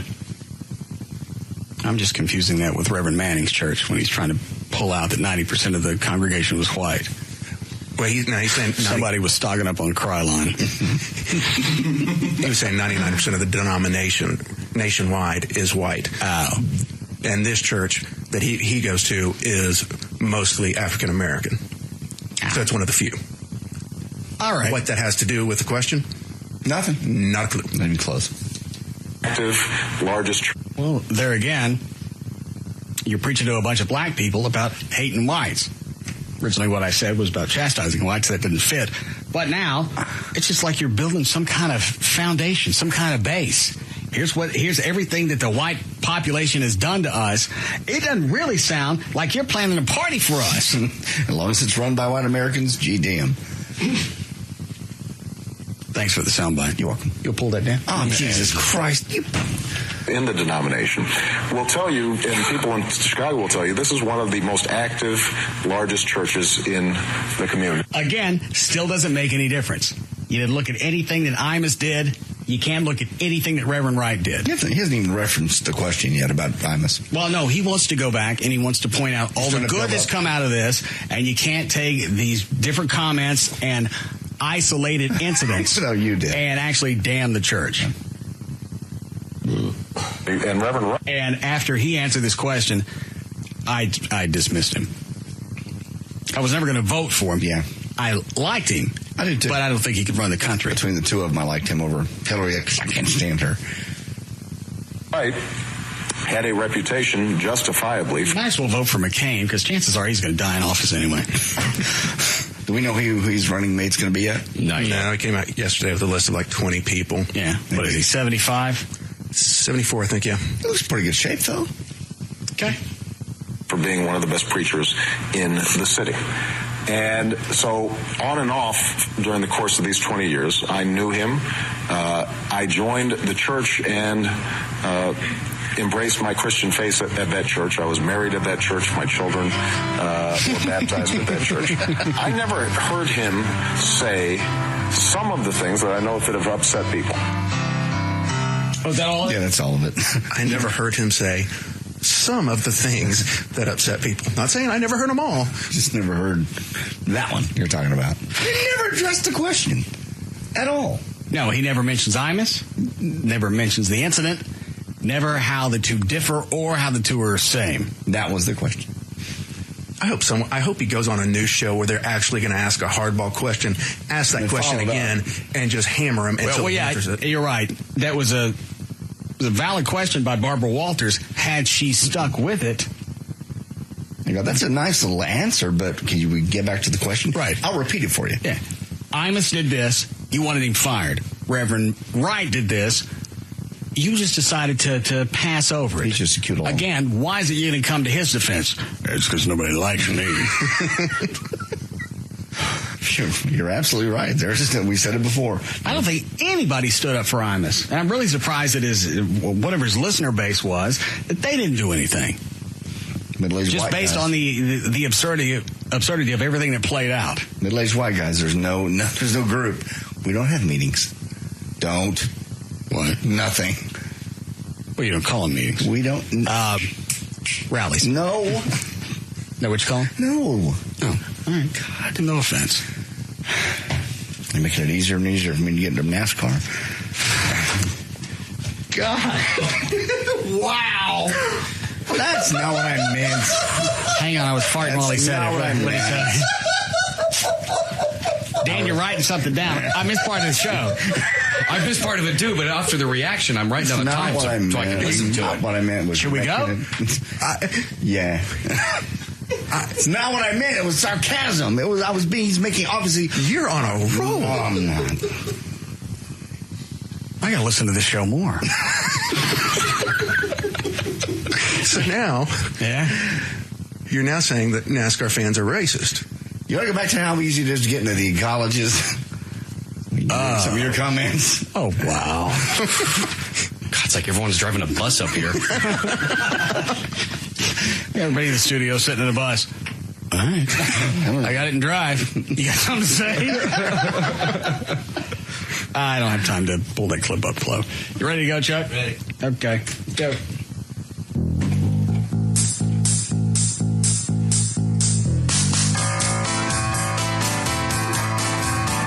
I don't know what this is yet.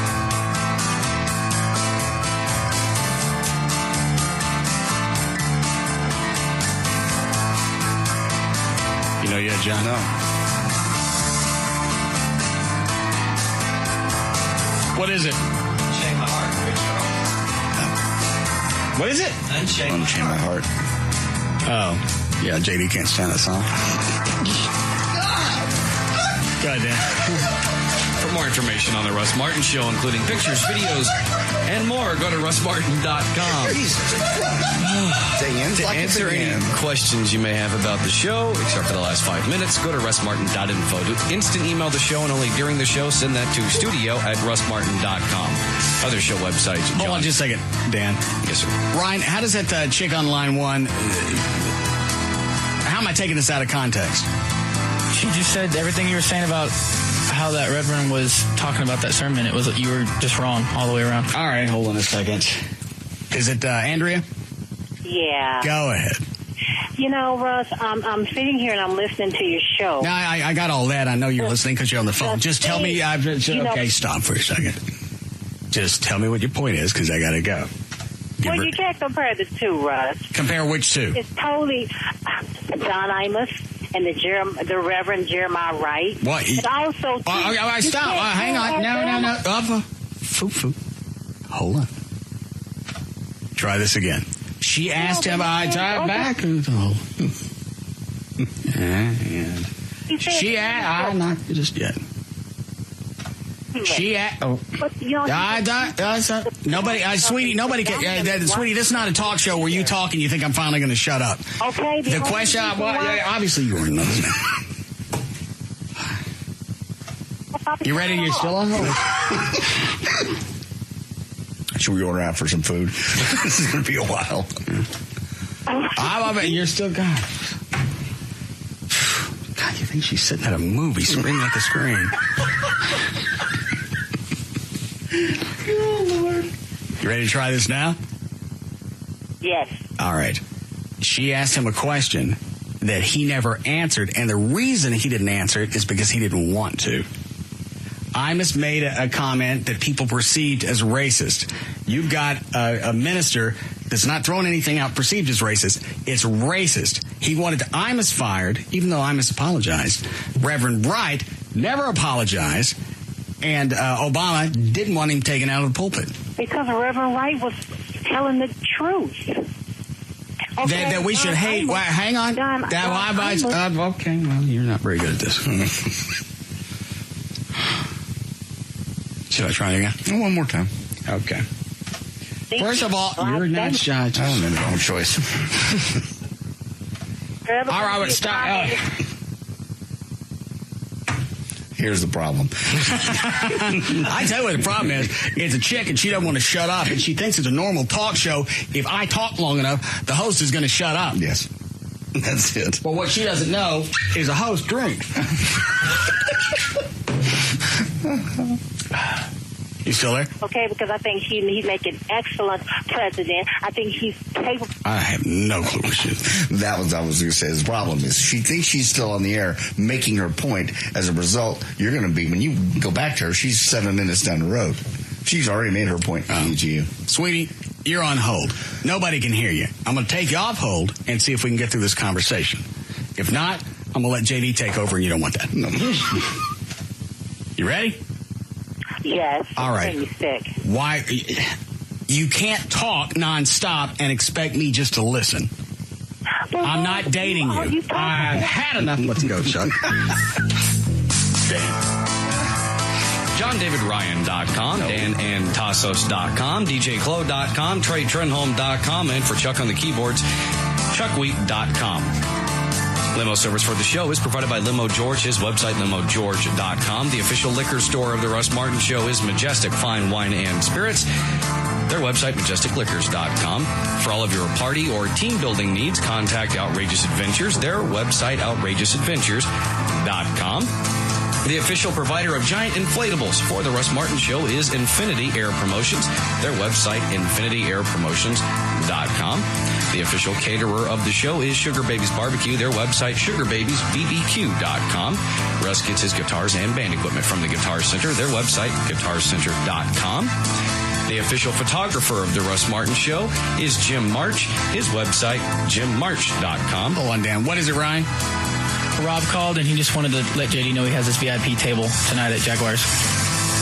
I'm not going there tonight. Why you get a table? I don't need a table. I'm not going. Why are you going to Jaguars? I thought you had that other club you're going to with a $2 blowjob.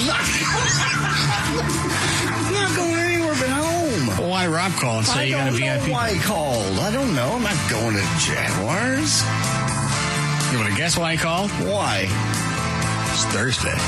You ass. Such a... How can you stop going to the topless bar with a $2 blowjob? I never went there. I don't know where it is. The first day you came in, you went, I give $5. I got change. Never went there. Can't ruin my weekend. Live1053.com. See you guys tomorrow. Bye.